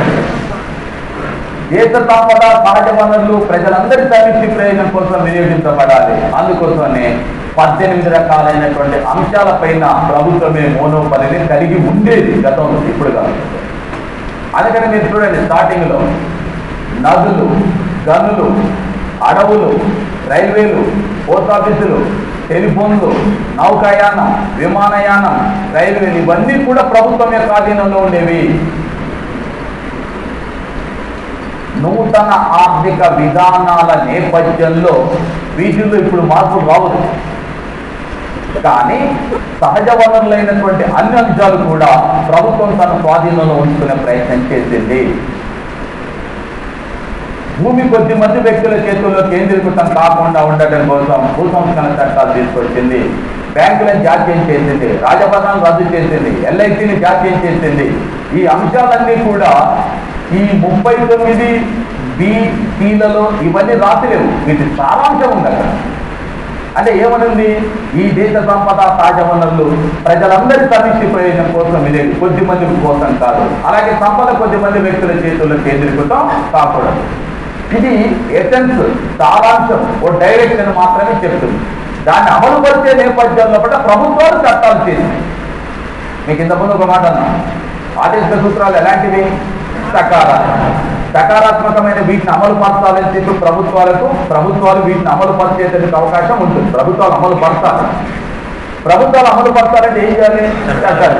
ఆ చట్టాలు చేసేటప్పుడు ఏం చేయాలో తెలియజేస్తుంది. మీకు అందుకనే స్టార్టింగ్ లో అంబేద్కర్ చెప్పినటువంటి కొటేషన్ చెప్తున్నాం ఒకటేమని, ఈ దేశంలో కేంద్ర రాష్ట్ర ప్రభుత్వాలు పరిపాలనా విధానాల రూపకల్పనలో పరిపాలనలో కూడా ఇవి ప్రాధాన్యతను కలిగి ఉంటాయని. భారతదేశంలో కేంద్ర రాష్ట్ర ప్రభుత్వాల పరిపాలనా విధానాల రూపకల్పనలో పరిపాలన నిర్వహణలో కూడా ఇవి ప్రాధాన్యతను కలిగి ఉంటాయని చెప్పినాం. అంటే ప్రభుత్వాలు తమ పరిపాలన విధానాలను రూపొందించుకునేటప్పుడు కానీ పరిపాలన నిర్వహించేటప్పుడు కానీ ఇవి ప్రాధాన్యతను కలిగి ఉంటాయి. అంటే డైరెక్షన్ ఇచ్చేటందుకు ఉపయోగపడతాయి. అలాగే 39Dలో స్త్రీ పురుష తేడా లేకుండా సమాన పనికి సమాన వేతనం చెల్లించాలని చెప్పి పేర్కొనబడింది. అలాగే ఈలో మనకు బాల్యంలోను, యవ్వనంలోను, వృద్ధాప్యంలో కూడా ప్రజలు ఎలాంటి పీడనకు గురి కాకుండా తగినటువంటి జీవన సౌకర్యాలను కల్పించాలని చెప్పి కూడా పేర్కొనబడింది. ఇక 39A ఇది మీకు ఒకసారి వచ్చింది, నేను మళ్ళీ కూడా మీకు దృష్టికి తీసుకొస్తాను. 39A ఇది 42వ రాజ్యాంగ సవరణ ద్వారా శ్రీమతి ఇందిరాగాంధీ ప్రభుత్వం భారత రాజ్యాంగంలో చేర్చడం జరిగింది. ఎన్నో అధికరణ 39A. ఇందులో చెప్పబడ్డ అంశం ఏంటి అంటే, ప్రజలకు ఉచిత న్యాయ సేవా సహాయాన్ని అందించాలి. ప్రజలకు ఉచిత న్యాయ సేవా సహాయాన్ని అందించాలి. ఇది ఒక డైరెక్షన్. మీకు 1979లో భారత supreme court Hussain Khatoon versus Bihar home secretary మధ్య జరిగిన వ్యాజ్యంలో వాడు ఎక్కడో కూర్చొని జైల్లో ఉండి ఓ లెటర్ రాసుకున్నాడు తెల్లకాయల మీద. నా పరిస్థితి, నా దిక్కు దేశాన్ని ఎవడు లేడు, నన్ను ఎవరు రక్షించే పరిస్థితి లేదు, అయినంత మాత్రాన నేను అంటే నాకు ఒక అడ్వకేటు నియమించుకోగలిగినటువంటి స్తోమత లేదు. ఓన్లీ నేను అడ్వకేట్ నియమించుకోవటం కాదు, నాకు ఎలా నియమించుకోవాలన్నా కూడా నాకు తెలియదు. మరి నా అజ్ఞానం, నా యొక్క పేదరికం వల్ల నేను భారత రాజ్యాంగం కల్పించినటువంటి హక్కులకు నేను నోచుకోలేదా అని చెప్పి ప్రశ్నిస్తే సుప్రీంకోర్టు ఏం చెప్పింది? Even and inland letter can be treated as a petition. మామూలు తెల్ల కాగితం పైన ఎవరైనా రాసి పంపినా కూడా నేను దాన్ని పిటిషన్గా స్వీకరిస్తాను, అతని తరఫున వాదిస్తాను. అప్పుడే చెప్పింది ఏంటంటే, ఉచిత న్యాయ సహాయాన్ని పొందటం MS Hoskot versus State of మహారాష్ట్రకు మధ్య జరిగిన వ్యాఖ్యల్లో కూడా నేను అమలు జరిపేటప్పుడు ఇది రాపిస్తాను, కానీ ఇప్పుడు సందర్భం వచ్చిందిగా చెప్తున్నా. సుప్రీంకోర్టు చెప్పింది ఏమిటంటే, MS Hoskot versus State of Maharashtra మధ్య జరిగిన వ్యాఖ్యల్లో ప్రజలు ఉచిత న్యాయ సేవా సహాయాన్ని పొందటాన్ని కూడా ప్రాథమిక హక్కుగానే గుర్తించాలని చెప్పి సుప్రీంకోర్టు పేర్కొన్నది. ఉచిత న్యాయ సేవా సహాయాన్ని పొందటాన్ని కూడా ప్రాథమిక హక్కుగానే గుర్తించాలని. అంటే ఉచిత న్యాయ సేవా సహాయానికి ఉన్న ప్రాధాన్యత ఏంటనేది దీన్ని బట్టి మనం అర్థం చేసుకోవచ్చు. ఇది 39A అనేటటువంటి అధికరణ 1972లో 76లో 42వ రాజ్యాంగ సవరణ ద్వారా శ్రీమతి ఇందిరాగాంధీ ప్రభుత్వం భారత రాజ్యాంగంలో చేర్చడం జరిగింది. తర్వాత 41 ఇది ప్రభుత్వాలు తమ ఆర్థిక స్తోమతను అనుసరించి, భారతదేశంలోని కేంద్ర ప్రభుత్వాలు కానీ రాష్ట్ర ప్రభుత్వాలు కానీ తమ ఆర్థిక స్తోమతను అనుసరించి ప్రజలందరికీ జీవనోపాధిని కల్పించాలని చెప్పి పేర్కొంది. జీవన ఉపాధి అంటే దేశంలో జీవించే ప్రతి వ్యక్తికి కూడా జీవించాలంటే ఏవో కొన్ని సౌకర్యాలు ఉండాలి. సౌకర్యాలు కావాలంటే వానికి ఆదాయం కావాలి, ఆదాయం కావాలంటే వానికి ఎంత పని కల్పించాలి, అదే జీవన ఉపాధి. మీరు చాలాసార్లు దీనిపైన ప్రశ్న ఏంటంటే, పని హక్కుల గురించి భారత రాజ్యాంగంలో ఈ భాగంలో పేర్కొనబడింది. పని హక్కు గురించి ఇంకెక్కడ పని హక్కు అని ఉండదు. కానీ ఏమనంటుంది, జీవన ఉపాధి అంటే నథింగ్ బట్ పని హక్కే. సో ఈ పని హక్కుల గురించి కూడా చెప్పేటప్పుడు రాజ్యాంగ నిర్మాతలు చాలా ట్యాక్టిబుల్గా చెప్తున్నారు. ఏమని, ప్రభుత్వాలు తమ ఆర్థిక స్తోమతను అనుసరించి కల్పించాలని చెప్పినారు. అంటే ప్రభుత్వాల దగ్గర ఆర్థిక స్తోమత లేనప్పుడు అందరికీ పని హక్కును కల్పించడం సాధ్యం కాదు. కాబట్టి పని హక్కును కల్పించేటప్పుడు ఆర్థిక స్తోమతను అనుసరించి కల్పించాలని చెప్పినారు. ఎట్ ది సేమ్ టైం ఇక్కడే ఒకవేళ నువ్వు పని హక్కును కల్పించలేని స్థితిలో ఉంటే, అంటే ప్రభుత్వాలు పని హక్కును కల్పించేటటువంటి స్థితిలో లేకపోయినట్లయితే కనీసం జీవన భృతినైనా కల్పించాలి. జీవన భృతిని కల్పించడం అంటే మీకు భారతదేశంలో పశ్చిమ బెంగాల్ ప్రభుత్వం, హర్యానా ప్రభుత్వాలు కొంతకాలం పాటు నిరుద్యోగ భృతిని అందించినవి. నిరుద్యోగ భృతిని అందించిన రాష్ట్రాలు రెండు, ఒకటి పశ్చిమ బెంగాల్, 2 హర్యానా. కొంతకాలం పాటు మాత్రమే అందించడం జరిగింది. అంటే ఉద్యోగం కల్పించలేని స్థితిలో ఉంటే ఎంప్లాయ్మెంట్ ఎక్స్చేంజ్లో పేరు నమోదు చేసుకొని ఉండి ఉద్యోగం కల్పించలేని పరిస్థితుల్లో ప్రభుత్వాలు ఉన్నట్లయితే వాళ్ళ పోషణకు, వాళ్ళ జీవనానికి సరిపడినంత కాకపోయినా కొంత మేరకు జీవన భృతిని చెల్లించాలని చెప్పి పేర్కొనబడిన అంశాన్ని అమలు పరిచినటువంటి రాష్ట్రాలు 2 మాత్రమే. ఇక 42వ అధికరణ, ఇది అనువైన శ్రామిక వాతావరణాన్ని ఏర్పాటు చేయాలి. అనువైన శ్రామిక వాతావరణాన్ని ఏర్పాటు చేయాలి. అనువైన శ్రామిక వాతావరణాన్ని ఏర్పాటు చేయాలంటే పని చేసే చోట, కార్మికులు కావచ్చు ఎవరైనా కావచ్చు, పని చేసే చోట అనువైన శ్రామిక వాతావరణాన్ని ఏర్పాటు చేయాలి. మాతా శిశు సంక్షేమం కోసం ప్రభుత్వాలు తగిన చర్యలు చేపట్టాలి. మాతా శిశు సంక్షేమం కోసం ప్రభుత్వాలు తగిన చర్యలు చేపట్టాలి. స్త్రీల యొక్క ఆరోగ్య సంరక్షణకై ప్రభుత్వాలు ప్రత్యేక చర్యలు చేపట్టాలి అని రాస్తున్నారు. మీరు భారత రాజ్యాంగంలో స్త్రీల యొక్క ఆరోగ్య సంరక్షణకై ప్రత్యేక చర్యలు చేపట్టాలని చెప్పి రాజ్యాంగంలో రాయటానికి గల కారణం ఏమిటి అంటే, అంబేద్కర్ వాళ్ళ తల్లిదండ్రులకు 13th son, 13వ సంతానం. అంటే ఆ రోజులలో ఉండేటటువంటి పరిస్థితి ఏమిటంటే, పుట్టిన ప్రతి పిల్లవాళ్ళు అంటే అనేక మంది చనిపోతున్నటువంటి నేపథ్యంలో ఒకట ఆరోగ్యపరమైనటువంటి సంరక్షణ లేదు. కాబట్టి భారతదేశంలో నెలకొన్నటువంటి ఈ అంటే బ్రిటిష్ వాడు ఆరోగ్యపరమైనటువంటి సదుపాయాలు కల్పించడంలో ఒకట వైఫల్యం చెందినాడు. కాబట్టి ఈ దేశంలో ఇలాంటి పరిస్థితి నెలకొన్నది. కాబట్టి రాజ్యాంగ పరంగానే ఆ అంశాన్ని పొందుపరిచినారు. రాజ్యాంగ పరంగా అంటున్నారు, బయట ప్రభుత్వాలు చట్టాలు చేయటం కాదు. రాజ్యాంగ పరంగానే ఆ అంశాన్ని పొందుపరచడానికి గల ప్రధాన కారణం నేను చెప్పింది. ఆనాటికి తను నాట్ ఓన్లీ అంబేద్కర్, భారతదేశంలో ఉండేటటువంటి మెజార్టీ కుటుంబాల పరిస్థితి అదేనమాట. దక్కిన పిల్లలే ఇక దక్కినారు. అంటే సంతానం 8, 9, 10 మందిని సంతానాన్ని కన్నా కూడా ఉన్నటువంటి వాళ్ళు 2, 3 ఉండేటటువంటి పరిస్థితి అనమాట. అందుకోసమే ఇది ప్రత్యేకంగా రాజ్యాంగంలో పొందుపరచడం జరిగింది. ఇకపోతే 43వ అధికరణ, ఇది చెప్పేది ఏంటంటే, కార్మికులు తమ జీవనాన్ని కొనసాగించడానికి సరిపడినంత వేతనం చెల్లించాలన్నారు. మీరు ఇక్కడ ఆ టైంలో ఈ పదాన్ని వాడలేక రాసినారా మామూలుగా రాసినారా తర్వాత సంగతి, కానీ కనీస వేతనం చెల్లించాలని రాసి సరిపోయింది. కార్మికులు తమ జీవనానికి సరిపడినంత వేతనాన్ని చెల్లించాలి. కనీస వేతనం అనే పదం రాయలేదు, కానీ కనీస వేతనంగానే మనం అర్థం చేసుకోవాలి. కనీస వేతనం, కనీస వేతన చట్టం అంటే దాంట్లో ఉన్నది అర్థం. మీరు ఎందుకు ఎక్కడికెక్కడికి వెళ్ళదు, తెలుగు వస్తే సగం సబ్జెక్ట్ వచ్చినట్టే. కనీస అవసరాలైనటువంటి, కనీస అవసరాలంటే ఆహారము, వస్త్రము, గృహము, విద్య, వైద్యం, ఈ కనీస అవసరాలని సమకూర్చుకోవటానికి సరిపడినంత వేతనం చెల్లించాలని పేర్కొనటమే కనీస వేతన చట్టం. కనీస అవసరాలైనటువంటి ఆహారము, వస్త్రము, గృహము, విద్య, వైద్యం లాంటి కనీస అవసరాలని సమకూర్చుకోవటానికి సరిపడినంత వేతనం చెల్లించాలని పేర్కొనటమే కనీస వేతన చట్టంగా గుర్తుంచుకోవాలి. కనీస వేతన చట్టాలని రూపొందించాలి.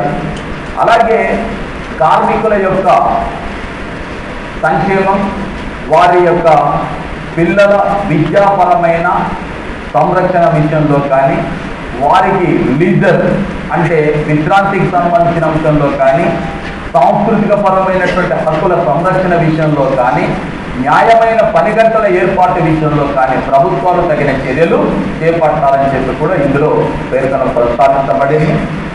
అదేవిధంగా 43వ అధికరణలో పేర్కొన్న ఇంకొక అంశం ఏంటంటే, భారతదేశంలో వ్యక్తి ప్రాతిపదిక పైన మరియు సహకార ప్రాతిపదిక పైన, వ్యక్తి ఆధారంగా మరియు సహకార ప్రాతిపదిక పైన చిన్న తరహా కుటీర పరిశ్రమలని ఏర్పాటు చేయాలని కూడా ఇక్కడ ప్రస్తావించబడినది. చిన్న తరహా కుటీర పరిశ్రమలని ఏర్పాటు చేయాలని చెప్పి పేర్కొన్నారు. దాంతోపాటు శ్రీమతి ఇందిరాగాంధీ 42వ రాజ్యాంగ సవరణ ద్వారా 43A అనే అధికరణ కూడా రాజ్యాంగంలో పొందుపరచడం జరిగింది. 43A చెప్పేది ఏంటంటే, పరిశ్రమల నిర్వహణ యాజమాన్యంలో, పరిశ్రమలను నిర్వహించేటటువంటి యాజమాన్యంలో కార్మిక వర్గానికి భాగస్వామ్యం కల్పించాలి. కార్మికులకు భాగస్వామ్యం పరిశ్రమల్లో కాదు. పరిశ్రమల్లో అంటే అన్ని భాగస్వామ్యం అంటే వేరే అర్థం ఉంటుంది. పరిశ్రమల్లో భాగస్వామ్యం కాదు, పరిశ్రమల నిర్వహణ యాజమాన్యంలో భాగస్వామ్యం కల్పించాలని చెప్పి ఈ 43A అనే అధికరణలో 1976లో 42వ రాజ్యాంగ సవరణ ద్వారా శ్రీమతి ఇందిరాగాంధీ ప్రభుత్వం పొందుపరిచింది. వీటిని మనం ఏ నియమాలుగా పేర్కొంటామో, సామ్యవాద మరియు శ్రేయవాద నియమాలుగా పేర్కొంటాం. ఇకపోతే గాంధీ నియమాలు, ఇందులో భారత జాతిపిత అయినటువంటి మహాత్మా గాంధీ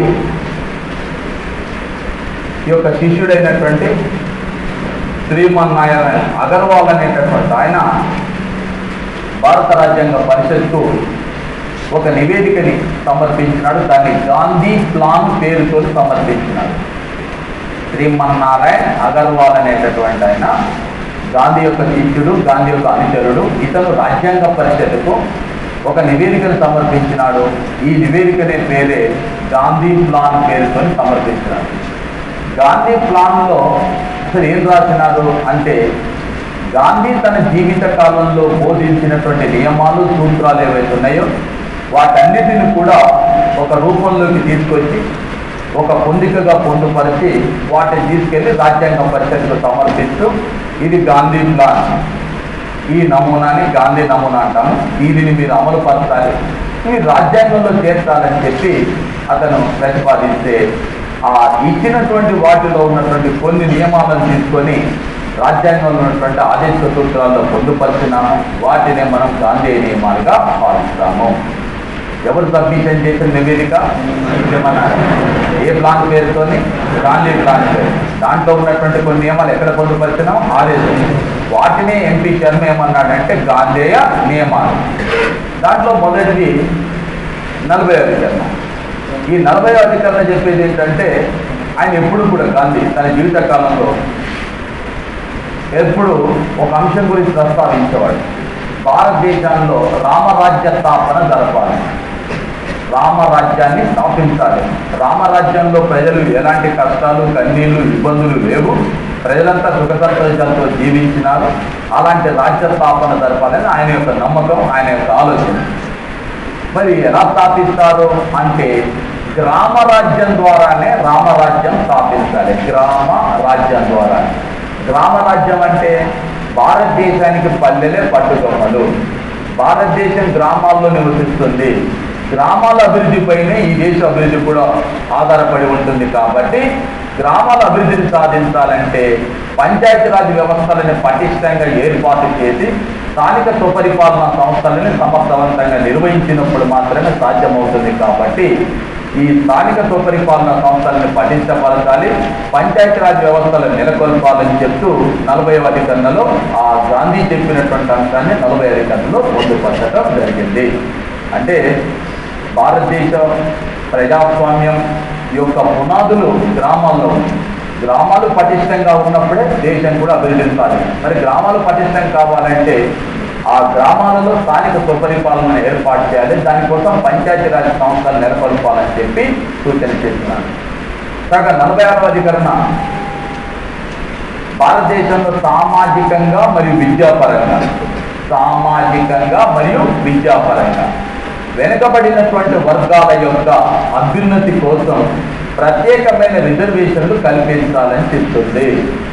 భారతదేశంలో సామాజికంగా రెండే పదాలు ఉంటాయి. కొంతమంది రాసేటప్పుడు సామాజికంగా, విద్యాపరంగా, ఆర్థికంగా, రాజకీయ, మీకు ఏ పదాలు చూస్తే ఆ పదాలు రాయదు దయచేసి.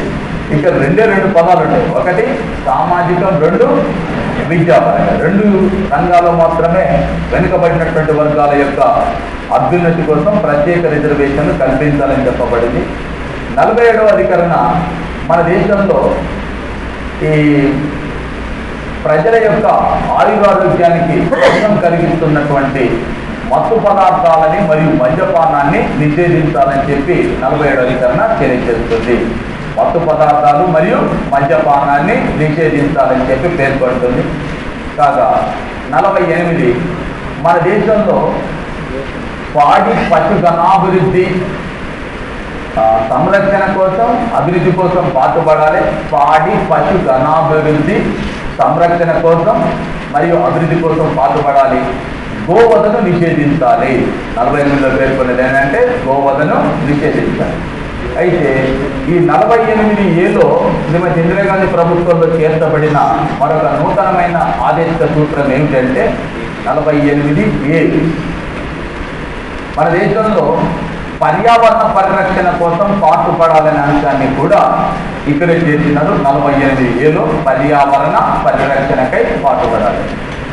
ఇక 49 చెప్పేది ఏంటంటే మన దేశంలో భారత ప్రాచీన చరిత్ర, సంస్కృతి, వారసత్వానికి చిహ్నమైన ప్రాచీన భారత చరిత్ర, సంస్కృతి, వారసత్వానికి చిహ్నమైనటువంటి ప్రాచీన కట్టడాలను, పురాతన కట్టడాలను మరియు శిల్ప సంపదను సంరక్షించడం కోసం కృషి చేయాలి.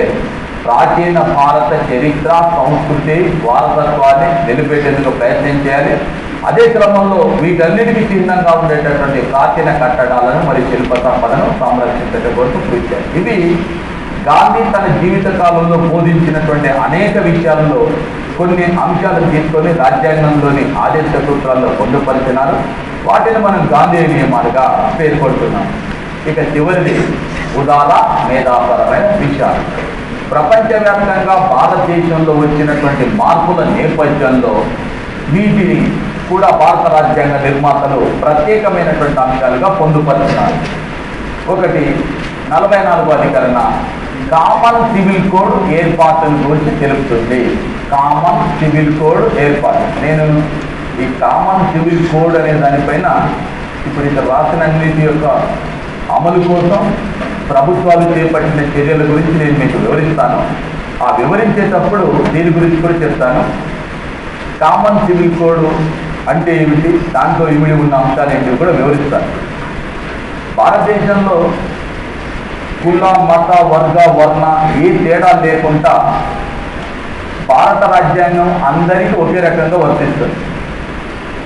భారత ప్రభుత్వాలు రూపొందించిన చట్టాలన్నీ ఒకే రకంగా వర్తిస్తాయి. క్రిమినల్ చట్టాలన్నీ ఒకే రకంగా వర్తిస్తాయి.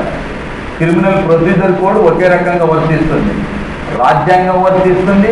రాజ్యాంగంలో పేర్కొన్న అంశాలు వర్తిస్తాయి, చట్టాలు వర్తిస్తాయి, పరిపాలన వర్తిస్తుంది, పథకాలు వర్తిస్తాయి, అన్నీ ఒకే రకంగా వర్తిస్తాయి. ఎక్సెప్ట్ సివిల్ కోడ్ తప్ప. సివిల్ కోడ్ అందరికీ ఒకే రకంగా వర్తించదు. సివిల్ కోడ్ అంటే భారతీయ సమాజానికి పునాది కుటుంబం. కుటుంబానికి పునాది స్త్రీ పురుషుల మధ్యన ఉండేటటువంటి సంబంధం. ఈ వివాహం కానీ, విడాకులు కానీ, వారసత్వం కానీ, తద్వారా వచ్చేటటువంటి ఆస్తిపాస్తులకు సంబంధించిన విషయాలు ఏవైతున్నాయో అక్కడ ఉన్నటువంటి విషయాలు, సమస్యలు, పరిష్కార మార్గాలు ఇవన్నీ కూడా సివిల్ కోడ్లో ఉంటాయి. వివాహం, విడాకులు, వారసత్వము, ఆస్తి వీటికి సంబంధించిన అంశాలు మొత్తం కూడా సివిల్ కోడ్లో ఉంటాయి. అయితే ఈ సివిల్ కోడ్ అనేటటువంటిది అందరికీ ఒకే రకంగా లేదు. ముస్లింలకు షరియత్ పేరు మీద సపరేట్ సివిల్ కోడ్ ఉంటే, హిందువులకు హిందూ వివాహ చట్టం, హిందూ కోడ్ బిల్ అని చెప్పి 1955లో వచ్చినటువంటి చట్టం హిందువులకు వర్తింపజేస్తున్నారు. క్రైస్తవుల్లో కొన్ని అంశాలని రోమన్ లాకు సంబంధించినటువంటి అంశాలు క్రైస్తవులకు వర్తింపజేస్తున్నారు, అన్ని అంశాలు కాదు. ఇలా మతాల పరంగా సివిల్ కోడ్ వేరుగా ఉండటం కంటే అందరికి కలిపి ఒకే కామన్ సివిల్ కోడ్ ఏర్పాటు చేయాలనేది 44వ అధికరణంలో పేర్కొనబడినటువంటి అంశం. అయితే ఇది ప్రస్తుతం భారతదేశంలో ఒక గోవాలో తప్ప ఎక్కడ అమలు జరగటం లేదు. తర్వాత 45వ అధికరణ. 45వ అధికరణ దేని గురించి తెలియజేస్తుంది చెప్పాలి? 6 నుంచి 14 సంవత్సరాల్లోపు ఇక్కడ లేదు, ఇది షిఫ్ట్ అయిపోయింది ఆల్రెడీ. 21A మారింది. 6 నుంచి 14 సంవత్సరాల్లోపు ఉన్న బాలబాలికలందరికీ నిర్బంధోచిత ప్రాథమిక విద్యను అందించాలనేది గతంలో 45లోనే ఉండేది. 45లో ఉన్న ఈ అధికరణ ఇప్పుడు ఎక్కడికి వెళ్ళింది? 21A ప్రాథమిక స్కూల్లోకి వెళ్ళిపోయింది. మరి 45లో ఏమున్నది అంటే 6 సంవత్సరాలలోపు ఉన్నటువంటి బాలబాలికల యొక్క 6 సంవత్సరాలలోపు ఉన్నటువంటి బాలబాలికల విద్యాపరమైన, ఆరోగ్యపరమైన, పోషణపరమైనటువంటి సర్వతోముఖాభివృద్ధి కోసం తోడ్పడాలి. అంటే పూర్వ ప్రాథమిక విద్య కోసం పాటుపడాలనేటటువంటి అంశం ఇక్కడ ప్రస్తావింపబడింది. ఇందులో 86వ రాజ్యాంగ సవరణ చేసేటప్పుడు ఇక్కడ ఉన్న ప్రాథమిక విద్యను తీసుకెళ్ళిపోయాము, అక్కడ చేసినారు. ఇక్కడ మరి ఏం పొందుపరిచినారంటే ఇప్పుడు మనం చెప్పుకున్నటువంటి 6 సంవత్సరాల్లో ఉన్నటువంటి బాలబాలికల యొక్క ఆరోగ్యపరమైన, పోషణపరమైన, విద్యాపరమైన అభివృద్ధి కోసం ప్రభుత్వాలు పాటుపడాలి. ఇక 50వ అధికరణ భారతదేశ న్యాయ వ్యవస్థకు స్వతంత్ర ప్రతిపత్తిని కల్పించడం కోసం కార్యనిర్వాహక శాఖ పరిధి నుంచి న్యాయశాఖను వేరు చేస్తుంది. దేని వేరు చేస్తున్నాం? కార్యనిర్వాహక శాఖ పరిధి నుంచి న్యాయశాఖ నిష్పక్షపాతంగా, న్యాయబద్ధంగా, స్వేచ్ఛగా న్యాయాన్ని పరిరక్షించాలన్నా, తీర్పులు చెప్పాలన్నా కూడా కార్యనిర్వాహక శాఖ పరిధిలో ఉండకూడదు అన్న ఉద్దేశంతో కార్యనిర్వాహక శాఖ పరిధి నుంచి న్యాయశాఖను వేరు చేస్తుంది. ఎన్నో అధికరణ? 50. ఇక 51వ అధికరణ చెప్పేది ఏంటంటే మన దేశానికి స్వాతంత్రం వచ్చే కాలం నాటికి ప్రపంచం 2 కూటాల కింద చీలిపోయింది. ఒకటి అమెరికా, రెండోది రష్యా. ఈ రెండింటి మధ్యన సంఘర్షణ నెలకొన్నది. దీన్ని ప్రచ్ఛన్న యుద్ధం అంటాం. ఈ ప్రచ్ఛన్న యుద్ధం నెలకొన్నటువంటి నేపథ్యంలో భారతదేశం స్వాతంత్రాన్ని పొంది భారతదేశ రాజ్యాంగాన్ని రచించుకుంది. కాబట్టి ఈ పరిస్థితిని దృష్టిలో పెట్టుకొని భారతదేశం అంతర్జాతీయంగా వివిధ దేశాలతో ఎలా వ్యవహరించాలో తెలియజేయడం కోసం పొందుపరిచిన అధికరణే 51. ఎలా అంటే ఫస్ట్ ఆఫ్ ఆల్ ప్రపంచ శాంతికై పాటుపడుతూ అంతర్జాతీయ సంస్థల యందు నమ్మకం ఉంచి, ప్రపంచ శాంతికై పాటుపడుతూ అంతర్జాతీయ సంస్థల యందు నమ్మకం ఉంచి వివిధ దేశాలతోని స్నేహ, సహాయ, సహకార సంబంధాలను నెలకొల్పుకుంటూ మంచి ఇరుగు పొరుగు సంబంధాలను కలిగి ఉండాలని చెప్పబడిన అంశాలు ఇక్కడ పొందుపరుచున్నారు. అంటే భారతదేశం చుట్టుపక్కల ఉన్న దేశాలతోని స్నేహ సంబంధాలు ఉండాలి. ప్రపంచంలో అంతర్జాతీయ సహకారాన్ని పెంపొందించుకోవాలంటే అన్ని దేశాలతో స్నేహ సంబంధాలు ఉండాలి. అంతర్జాతీయ సంస్థలు ఏంటంటే ఐక్యరాజ్య సమితి, మామూలుగా WTO అంటే నిన్న ముందు వచ్చింది.